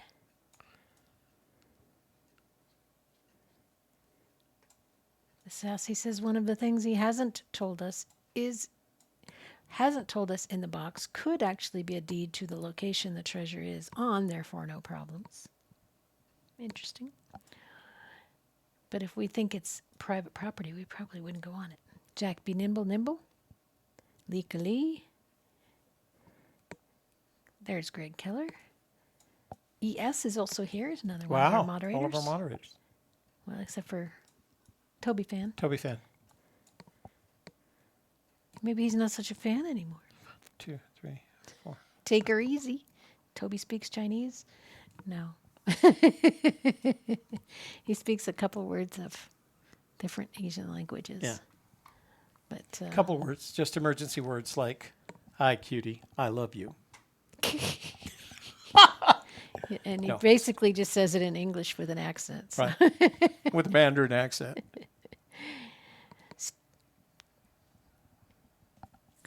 Callan R. My grandpa is going to find the treasure. Yay. That'll save the rest of us a lot of trouble. Let us know when he does so that we don't have to. Keep looking when So it's already we can been go gone. focus on the softer side. Yeah. The softer side. The softer side. We can find the softer side at the softer side .live. Oh, here's my text message. Let me see if that. Is that Alpha Wolf? Dillard Denton. Joel, I can't call Dillard. you if I don't have your phone number. So, Sarah Kinzer. text me your 3D phone number to Bronze. 202-815-1171 and I'll call you. Guitarman. 11 Didn't we- Bravo to Papa Treasure Finder. Didn't we do this dance the last time too? Dance, dance, dance. We danced. I'm a kitty cat. And a dance, dance, dance. And a dance, dance, dance. Okay, let me see if I got some other numbers for Joel here. Lisa Smith. You can't find it until you pick it up. But I believe you will know where you're going before you leave home. Yeah, kind of, huh? Oh, it's both his phone Two numbers. trips. Got messages retracted. So P. Lee is here. LR is here. Doug Carver. Karen Werner's here. Hey, Karen. Hi, Karen. How are you doing? Karen is one of our member vault members. Okay, I'm No, opening she's up not. the. She Oh is. no, I'm sorry. Mike, the She is Toby, Toby fan, Fan 3000's 3000's better half. lovely spouse. Okay, phone lines are open. What about Let's that see if other we- person on this? Oh, shall we call them? All right, so this is the one that wants us to call, so we'll call them. Joel must be putting the kids to bed or something. Yeah. If we don't get him right away, you know what we did? We need to get him right away, otherwise he gets busy with. What's going on there? I don't know. I'm trying to call him. Really noisy buzz. Hey, buzz. you've reached Toby and Shelley. What's your name? Where are you calling from? And what's your question on Chase? Oh, this is Dillard, and I'm Denton. I'm from Louisiana, What part of Louisiana, Dillard? Lake Charles. Lake But Charles. actually all the way down to Dulac. Dulac, Louisiana, huh? Yeah, down the Strippers Row. Yeah, nice. Yeah. Down Strippers Row. So, what do you got for us? Well, I had a thought of, it's not just a poem, but when you read the book over and over and over, there's only one thing that actually makes him mad, and that could be the blaze. Did you say makes him mad? Yeah, Angry One thing as- you actually get. Angry? Yes. Oh, okay. Why do you say that? Because throughout the whole book, there's only one thing he's mad about. So, But that could be the blaze. oh, I don't have any memory of that. What is he mad about in the book? Well, let's see. It's the amount of forest that's being used for trees. I mean, paper. Wasted paper. Where does he say that? Hang on. And Now well, you forced me into opening my. it's my- because he's people when the stock market and Wall Street. People know he reads it in weddings and which that's in The Thrill of the Chase. uh-huh. Oh, that's what I get for not reading it more often. Hang on, just See, a it's if you read the book actually 3 times, and then it's instead of trying to figure out the actual poem, figure out the book. okay. Hang on. But there's Let's see. So I only see 10 matches. Hold on, just a sec. Paperboy, Summer, so. And let's see, 20. See, I think it's chapter 37. There aren't 37 chapters in The Thrill of the I Chase. mean what's the one with the guy coming down the mountain with an axe? There's a rope around it. Oh, are And you? the, That's sketches. not the Thrill of the Chase. You're talking about the Too Far to Walk. Yeah, well, the book I have has, that's what I read, and that's why I got all that in that one. So you haven't read The Thrill of the Chase. You've read Too Far to Walk. Is that correct? Well, it says both of them on the title. I mean, on the same book, but that's what I was confused about it. Wait, and it has a treasure map inside the book? Yeah, that's Too Far to Walk. That's Too Far Okay. to Walk. So he wrote that he wrote Too Far to Walk in 2013 after he had the treasure. So it's your opinion that because he's angry, chapter So 3, he's only throughout the whole book, he's only angry about one thing.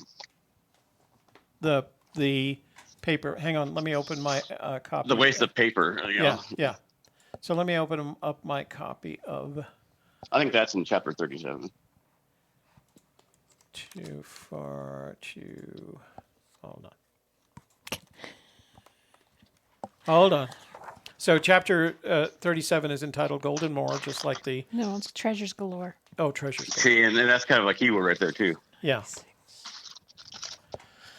All right, give me a second. Too Far to Walk. Transcript, Too Far to Walk. Let's see.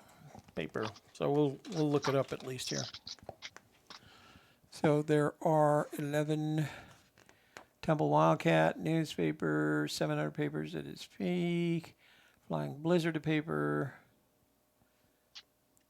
stuffed with tissue paper, soon tissue paper, local papers. It's when he had a phone call, and they were on the phone, and he got mad and slammed the phone down. I once read that it takes 80 acres of trees to print the Sunday edition of the New York Times. There you go. That's That it made right me there. really mad. He had the conversation on the phone.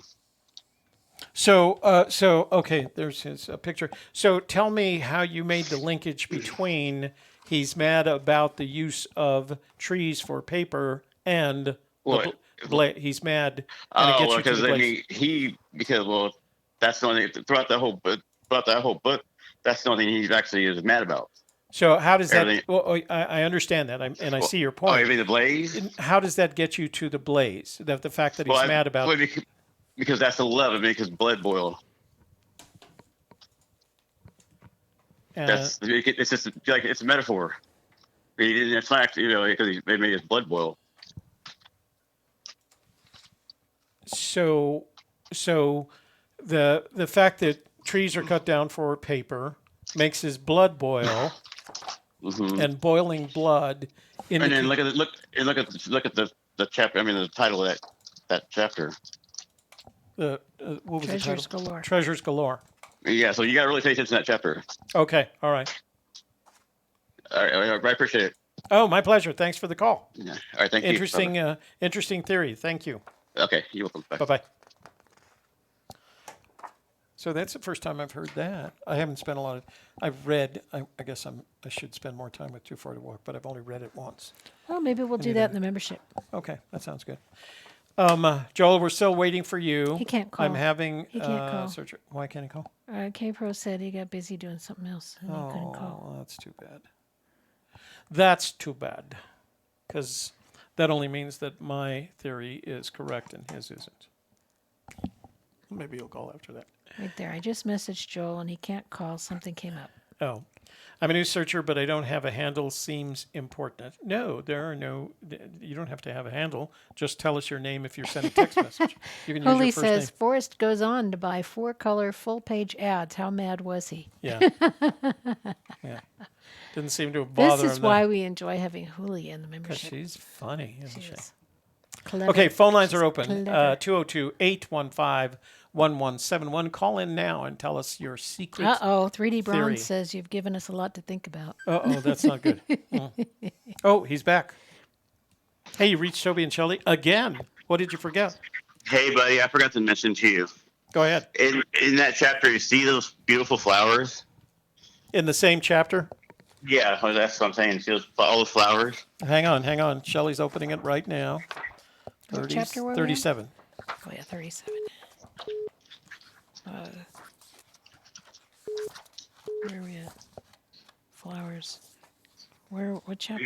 What Yeah, page? it's like the next. It's like on page 199. 199. Page 199. 199. Okay, there we Yeah. go. What about those are Indian paintbrushes? Photograph by David. Yeah. Okay. Well, you see how pretty that picture is. Yeah. Look beyond on the mountain. There's the silhouette of a squirrel. Squirrel's right there. No, she says apparently it's one up there too. No, it's up on the mountain. There's a silhouette of a squirrel, and that's where the tree's been cut down. Oh, I see. Okay, that looks like it was put in there. It's a squirrel's face. Wow. But see, then if you read it, it says like nature's afterthought. That's where the squirrel's at, and that's where snow hangs. Okay, wait. So how does all of that help me get closer to the treasure? Well, because that silhouette could be where that's the maker's mark. So you think that this photograph was taken by Dale Neitzel? Do you know who Dale Neitzel is? Yeah, and that's why it's supposed to be like. You think that Dale Neitzel has been that close to the treasure? He didn't even know nothing about it. That's what Fenn even says that. Oh, interesting. To my friends, for dreaming. All right. Well, when I talk to Dale next, I'm gonna tell him that. All right. All right. Thanks for calling back. All right. Bye. Bye. Phone lines are open, 202-815-1171, Gypsy's Kiss. Okay. That was the same one. Sarah or Brad, I have all your emails. I just haven't had time to put them all together. I'll do it this weekend, and I'll get back to you guys because I still want to do that with you. Phone lines are open. Text messages are open. Area code 202. That's Washington, D.C. Did you try calling this person? Who? Oh, yeah, we still got to call them. Don't worry. Dang nabbit. Dang nabbit. Watch out. It says he'll ban you. Okay. Dang nabbit. Put you in timeout. Yeah. I deserve to be in timeout, though. I've been a bad boy. You're going to get cold for Christmas. Hey, good evening. You reached Toby and Shelley. What's your name? Where are you calling from? And what's your question on the chase? Jeremy from Michigan. Hey, Jeremy from Michigan. How are you doing? Nice to hear from you again. Good. How about you? Oh, fair to middling. I don't know if you remember the last time we talked. I told you I thought the treasure was hidden in a painting. Yes, I do recall that conversation. And I'll just go ahead and say which one I think it is. All right, that's great. Gives us someplace to start. Wait a minute. Let me open my pen so I can write this down. Go ahead. Painting? Yep. It's at the Buffalo Bill. And the Wild Bill. Buffalo Bill. Buffalo Bill. Yeah, Buffalo Bill Bill Museum. Yep. Okay. And it's the last of the Buffalo Museum. Is that in the art branch of the museum? Yeah. Okay. All right. When I go up there next, The Last of the Buffalo. The Last of the Buffalo is the name of the painting. Who's the artist? Do you recall? Albert Bierstadt. Oh yeah, famous Western artist. It's like a 6x10 painting. Yeah. It's probably something that'll be there for as long as that's there. Yep. And I just thought that would cost a pretty penny to boot. So when you say the treasure, when you say the treasure is in your in that painting, what exactly do you mean? I just think it means something to him. Do you know which one I'm referring to? Not offhand. I'd have to look it up. Hang on just a sec. So give me. Yeah, you should. You go ahead and keep talking. Tell Shelley why you think that picture has the treasure in it while I look this up. I just think it has significance. Just the scene that is displayed in the painting. The Indian and then the buffalo. They're kind of facing off against each other. Yeah. I think maybe it could kind of have something to do with his battle with cancer. Fenn's battle with cancer? Yeah. Oh, gosh, it's a very popular reprint, isn't it? And I just think that would be amazing if that's where he was able to hide it. And, once it's found, wouldn't that be such a big deal that, like the headline would be that he hid it, and that's kind of the last clue to find it. So, do you know where that painting was done? where it was painted? Because it was obviously painted from memory. That you can't do an oil painting in that pair. I'm gonna screenshot this so you can see what. It's an action shot. Yeah, it's definitely an action shot. So that's the painting that we're referring to. It's in the Cody Museum. And so when again, let me ask the question. I wasn't paying attention. I'm sorry. When you say the treasure is in that painting, what exactly do you mean? Like the focal point of that painting is the buffalo kind of charging the Indian on the horse. Yeah. And I think if you could find that particular spot, I think that's where he buried it at. Interesting. There's probably not even anything there that people could walk right over it and not see it. But if you had seen this painting and you can kind of navigate the landscape and be up on that little hill. Yeah. So what we'd have to do is figure out where Bierstadt was standing when he got the background for this painting, because what he did is he saw the event, recorded in his mind, and then painted a little bit at a time, except that he probably sketched the area. So I have what brought you to conclude that this painting has anything to do with the treasure? Why this painting as opposed to other paintings by other artists? The Buffalo Bill, Yellowstone. Well, I was in that branch of the museum. I went through the art area real quickly on my Whizzy. I was driving up. That was fun. Anyway, I went through that, and there are lots of paintings that have either Buffalo, Native Americans, and or both in that branch, in the art branch of the museum. Why this one? I guess what I'm asking is why this one? It was one of the first ones ever done of Yellowstone. It's part of one of the reasons why Yellowstone was made into a national park. It's one of the things that kind of made the West and that area popular, and it's one of the reasons why they protected the buffalo. They made Yellowstone a park.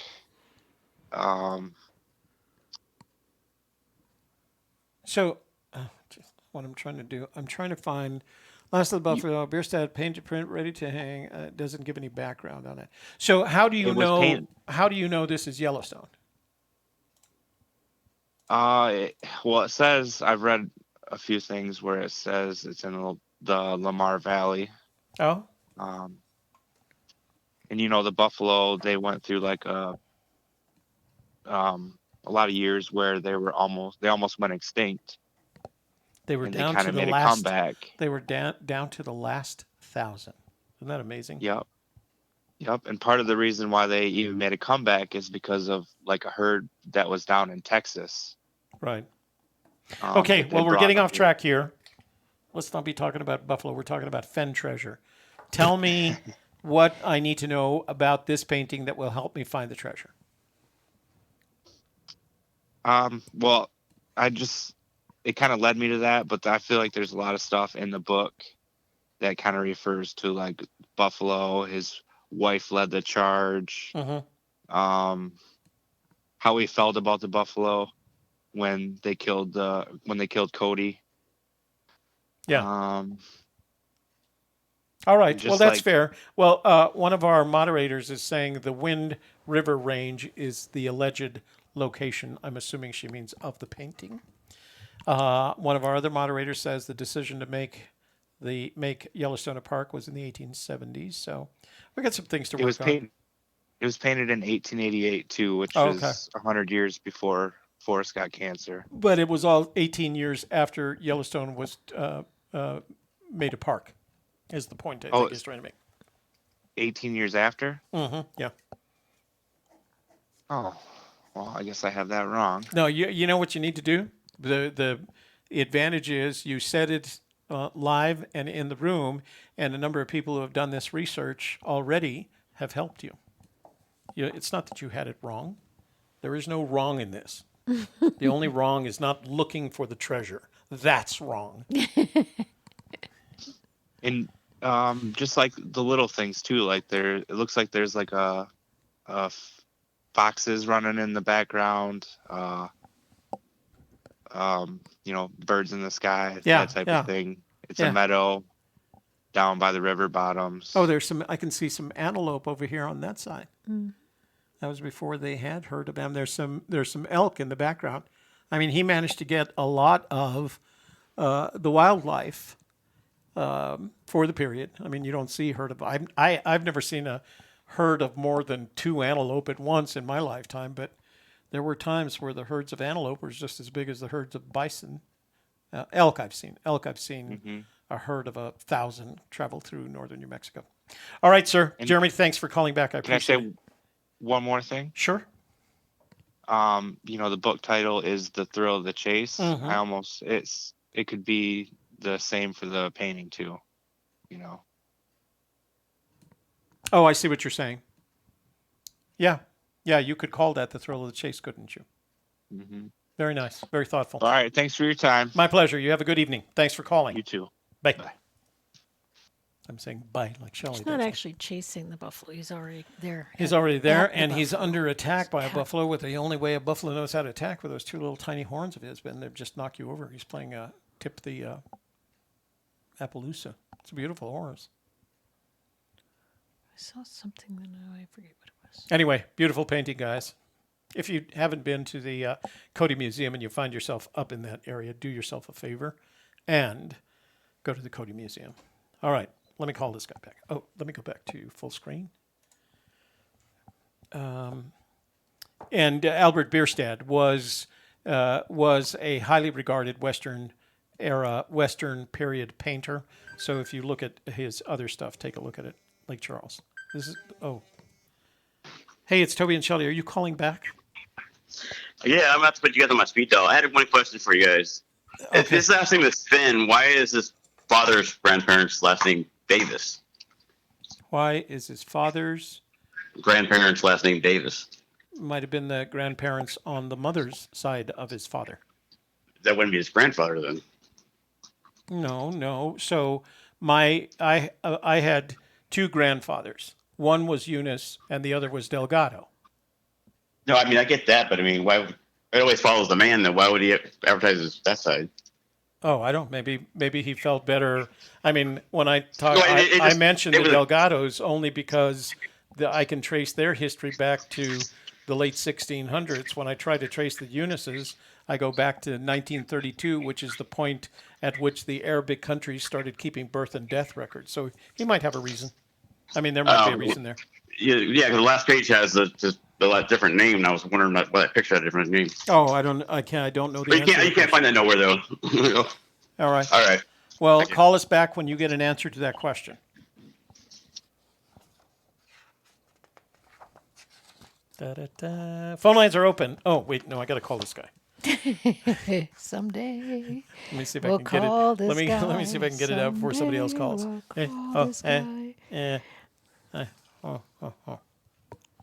I got it out. So this is Brian Ward.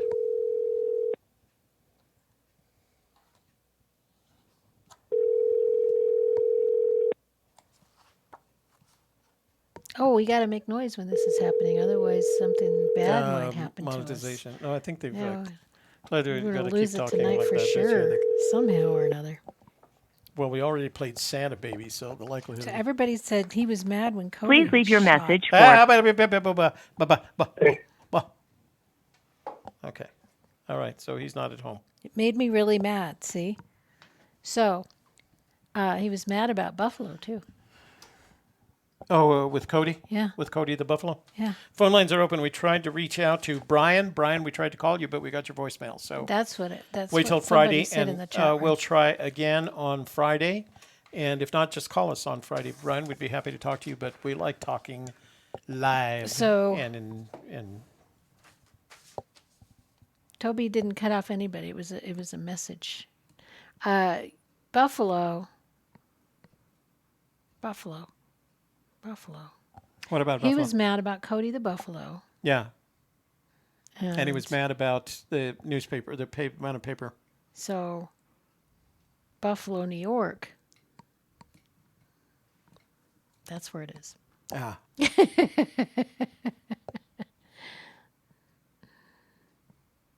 All right. So phone line is Joe, I didn't cut off anybody. I was trying to call someone, and we got his. No, the guy was done, and he had hung up. Oh, you mean the what's his name? Yeah, he hung Louisiana. The guy from Louisiana. Yeah. That is a paid-for background track with me singing a cover. No copyright issues. You know what? Sassy. We hope so, but I believe you, but it was worth YouTube listening is to it. weird Yeah. about those things. We never know Yeah. when they're going to. That's why we had to stop tag us or playing not. music clips for people, even though they're karaoke versions. Yeah. They were tagging us. I'm telling you, they just tagged us.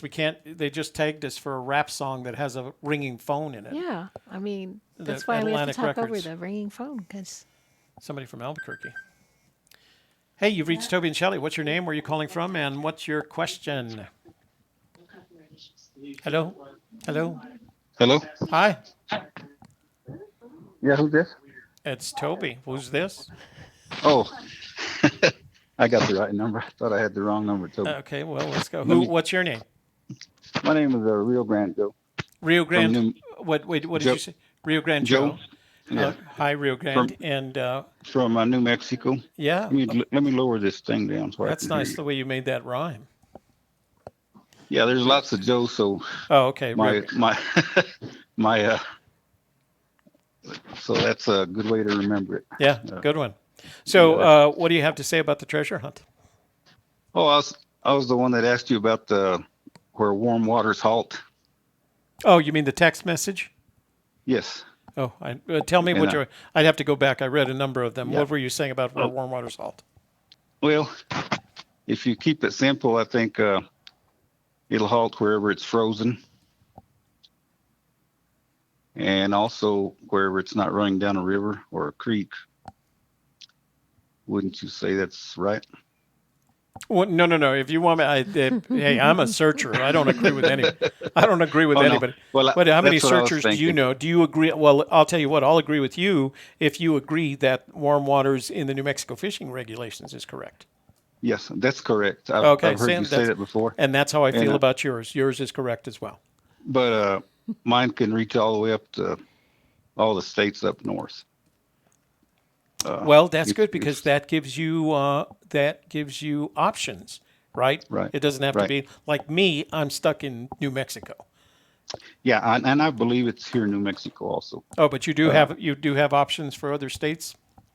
Yes. Oh, nice. But I started my search here. I hadn't had boots on the ground yet, but Yeah. maybe when it thaws out.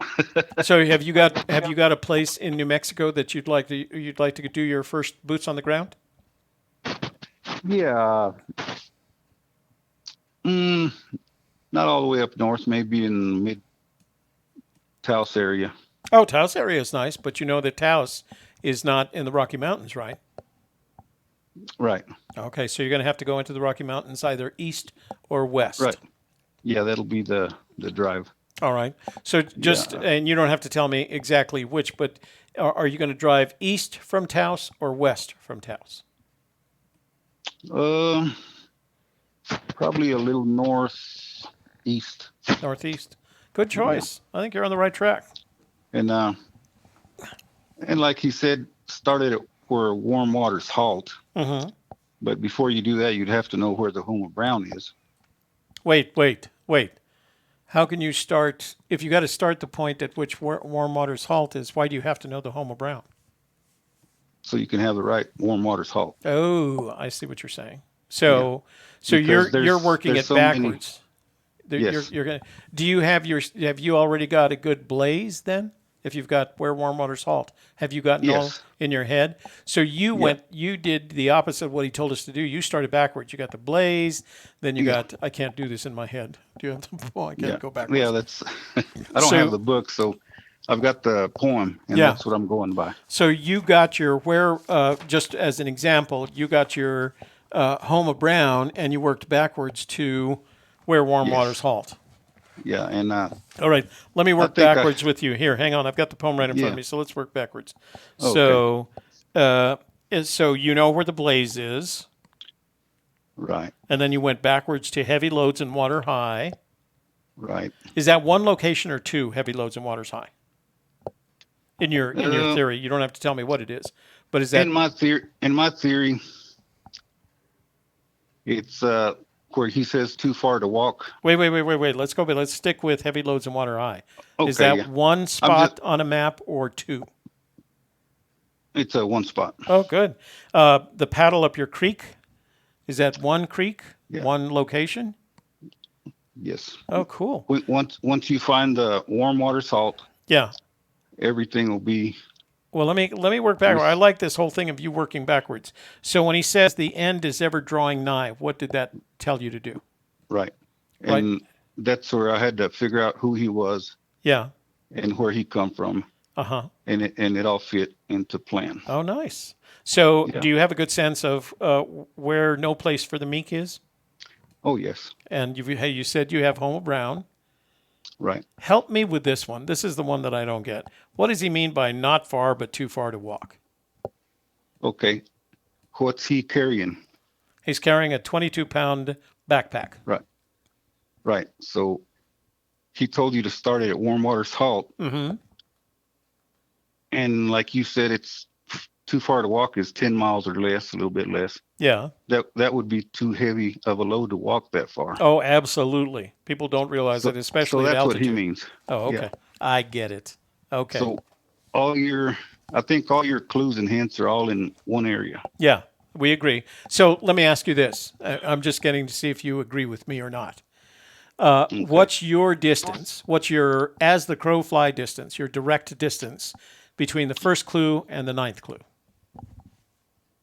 And I think he gave us that clue to begin with, but people are just stepping over it. Okay, well, let me ask the question again. What, in your opinion, what is the as the crow fly the straight line distance between the first clue and the last clue, in your opinion? Well, he told us the answer. Now, wait, no. I don't want his answer. If I wanted his answer, I'd write him an email. Okay. I'll tell you my answer, and then you tell me yours. How's that? My answer 10 is miles or less. Okay, so I'm even less than you. I've got a kilometer or less. By the way, has everybody seen that recent video that Christy Fiorello put out, where she walked a treadmill and she tried to get the 3 miles back and forth, and she couldn't make it. Now there's a lot of variables in there for that reason, but I'm actually since I'm 70 but since I can walk, I'm actually thinking about getting on a treadmill, putting it up and trying it out and see how far I get, because I don't think people know how much weight that is. Right. I tell people all the time, if you want to know how much 42 pounds is, how much you're going to have to pack out, fill a 5-gallon bucket with water. Well, that's about 42 pounds. Yeah. He didn't walk the whole 10 miles. No. He just said start it where warm water salt. Right. I agree. I don't think he walked anywhere near 10 miles 4 times. No. And I think he walked maybe 600 foot or less. Wow. And then what happened? Well, you said it was 3 miles. So how did what happened to the other 2 miles and I think all the 4,800 feet? Yeah, all the other hints are all in that 10-mile range. Oh, I see what you're saying. Okay. All right. But the actual walk where he got out and walked to it to hide it, is just a few hundred feet. So we've had some other theories kind of thing. So I have a question for you. Right. Did he park his car and then walk to where warm water's halt to start the treasure hunt, or did he park his car at the home of Brown and start walking from there? Where did he start walking from? He was closer than all the hints he gives. Oh, wait a minute! Don't do you're sounding like Fenn now. It's a real straightforward question. Did he start walking at where warm waters halt, or did he start walking at the home of Brown? No. Neither. Where did he start walking? Neither one. He's closer. So he was like at No Place for the Meek. Did he start walking at the Blaze, and he just drives up to that point? I think so. Wow! Look at you. Dang. So when are you going to look for the treasure? as soon as it thaws out. Well, that's not going to be till April, probably. Right. Okay, If so here's the. finds it before, well, that's nobody's going to find it before then. Don't worry about it. It's still there waiting for you. So here's the deal: when you go up there, what I want you to do is take your cell phone with you. Right. And just record you trekking through that last few meters to where the blaze is, and then where you find the treasure. Okay, so we can play it on here. I can tell everybody you found it. All right. And if you want to be anonymous, I can keep you anonymous. Just send me the video. Right. Yeah, that'll be fine. Okay. All right. But that's my theory. That's a pretty good theory. I'm not going to argue with you. Yeah, but that's what I think. Yeah. And there's other clues in there that, like, why would he say north of Santa Fe 8 and what did he say 8.5 miles? 8.25 miles, 66,000. Why would he put that 0.25 in there when it doesn't mean nothing? He could have said 8 miles. So yeah, here's what we think about that. We don't think he wrote that. Okay. We think he borrowed it after people started using it. We don't think he actually wrote that. We think somebody else wrote that, and then it was just convenient for him to use that. Right. So I wouldn't use it. I imagine you can take his word that it is further than 8.25 miles north, further north of Santa Fe than 8.25 miles. But like you, I don't think the 8.25 miles makes any difference because I think it's a lot further than 8.25 miles. Right. Yeah. What do you think of this theory on that? State caller. So somebody's asking me what state. He's calling from New Mexico, our home state. The 8.2 miles could be close to the Colorado border. Could be in Wyoming. No. He was very clear. I mean, he was very clear. It's 8.25 miles north. Yeah. It doesn't mean that it started at the north. He said north. No, but what he said was it was 8.25 miles north of at least 8.25 miles north of Santa Fe. And you're right. If it's beyond that, it could be all the way up in Montana for all we know.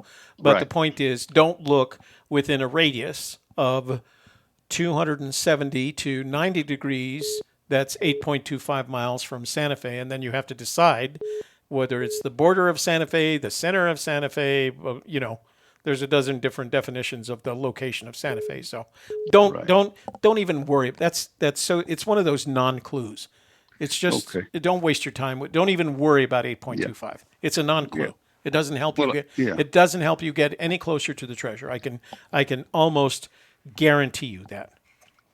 I would be surprised if somebody came up to me who found the treasure and says to me, "You know what was key? That 8.25 miles.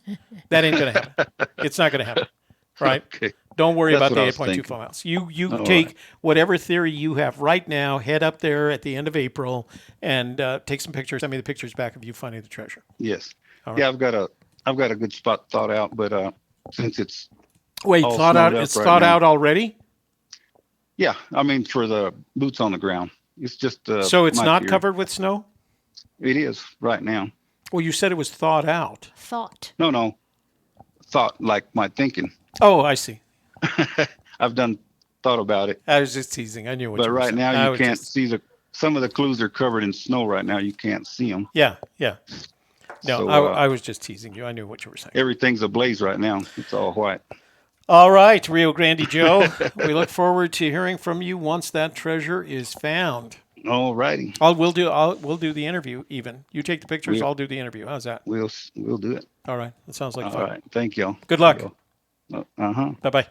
Bye-bye. Probably time to shut her down. Yeah, we better. 3D Bronze said, I was wondering what Toby was drinking, and now it's clear because your can disappears. And there was that's interesting. It's a can of magic. Somebody said it's a can of magic. Magic juice. Club soda. It's bubbly club soda. All right.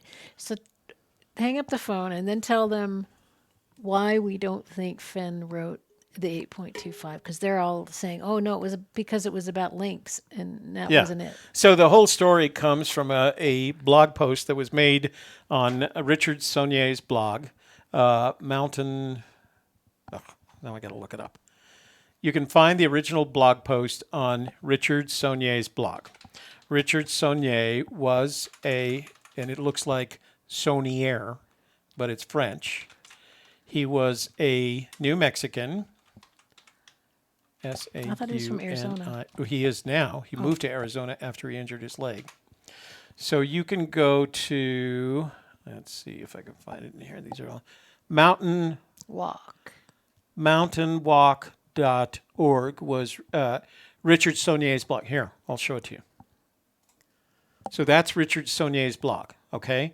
He hasn't written anything since November of 2015, but he was writing about the treasure hunt back as early as 2011, all right? I'm going to strongly recommend you read his post because he was very insightful. The whole 8.25 miles thing came from, let me see if I can find it. It had to do with survey. Hang on. Let me see. It's Forrest Fenn Land Surveyor. Okay, so there's the blog post. Down below that, there's a bunch of comments, and there is one from Forrest Fenn. That one right there. On April 17th, 2012. Right? So Forrest Fenn is misspelled. So Forrest Fenn misspelled his, that's where the 66,000 links north of Santa Fe came from.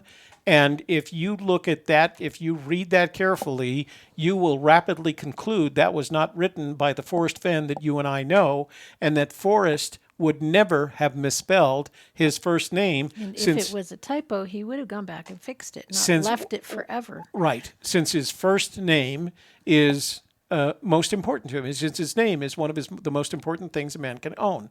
Forrest didn't write it. Plus, when he writes things, he signs them FF. with an F or an FF. So that's where all of that stuff came from.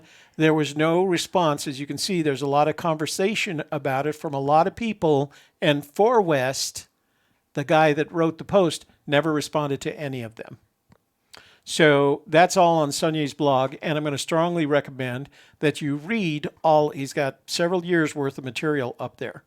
4 years worth of material up there. He was a dedicated searcher. He thought about it a lot. He was an outdoorsman, and he had a very good sense. And I believe that when Fenn talks about the 200-foot searcher, I believe it was Saulnier. He quit in 2015. He was doing he wasn't a surveyor. He was what did he do? He did surveys.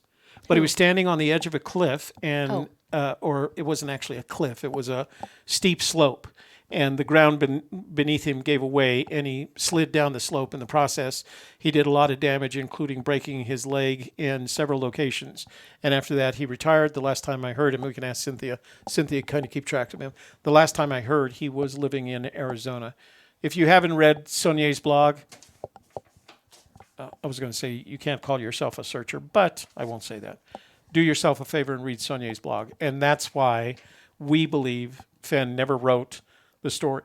He just somebody did the calculation, and he picked up the calculation and started using it after Forrest Fenn wrote it on Saulnier's blog.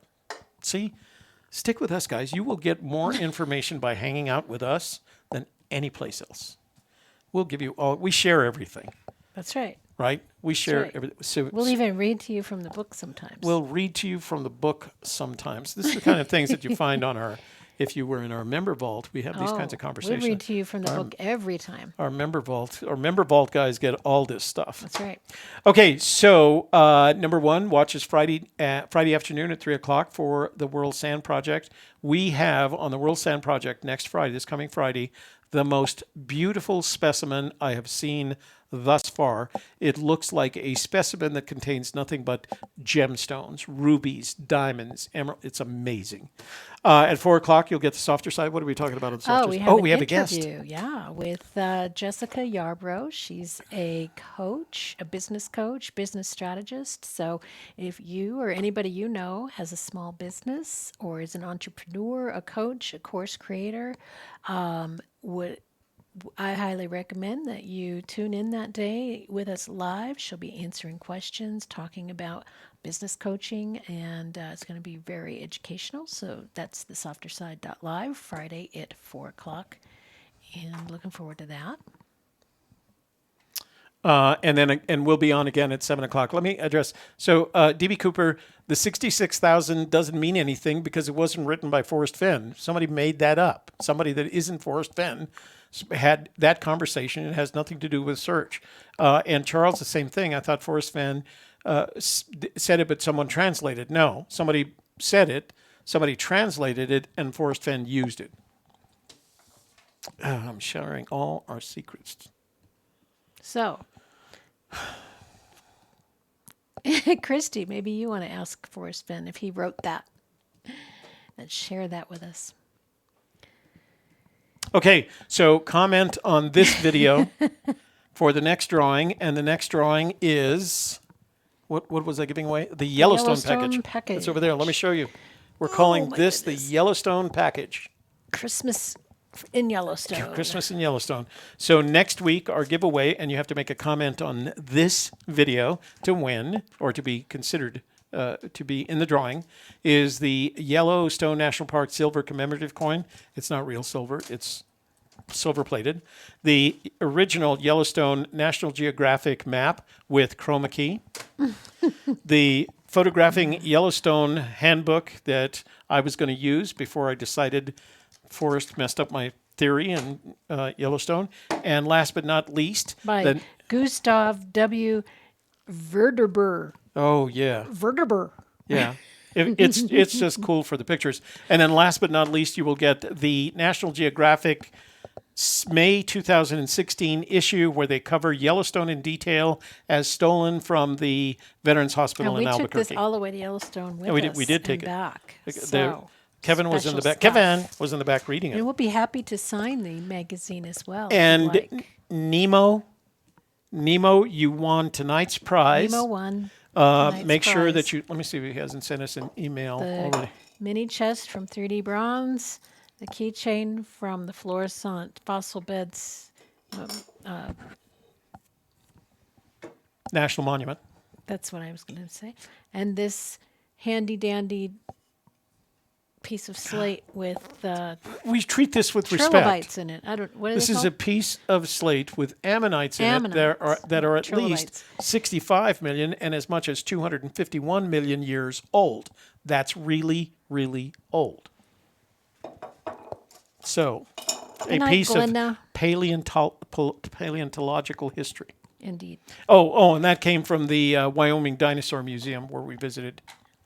Okay, so Nemo has me thus far. Nemo, if you want your prize, you have to send your shipping address to gypsieskiss@gmail.com. If I don't hear from you by the start of the show next Wednesday, I will give the gift away again. Voila. Okay, I think that's it. Okie dokie. It's our music.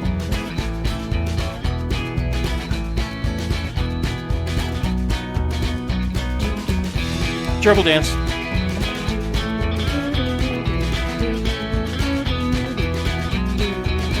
And thanks for being here, everyone, for all your fun and exciting commentary, for your texts and phone calls, and for keeping us entertained all night. We appreciate you. I'm the Magical Treasure Princess, Shelley Carney, also a life coach to the rich and famous. Look me up. Jonas said her show on Friday is going to be great.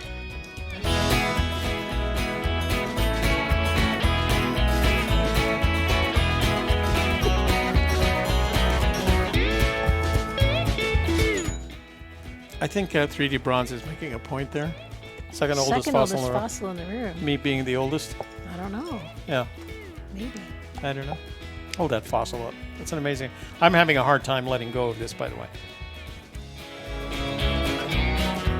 Okay, thanks for joining us tonight. We hope you had as much fun as we did, because we had a lot of fun. Corey's dancing. We're drinking magical soda. So we had a great time. So we'll see you on Friday, 3 p.m. World Sand Project, 4 p.m. The Softer Side, 7 p.m. Another episode of the thrilling A Gypsy's Kiss.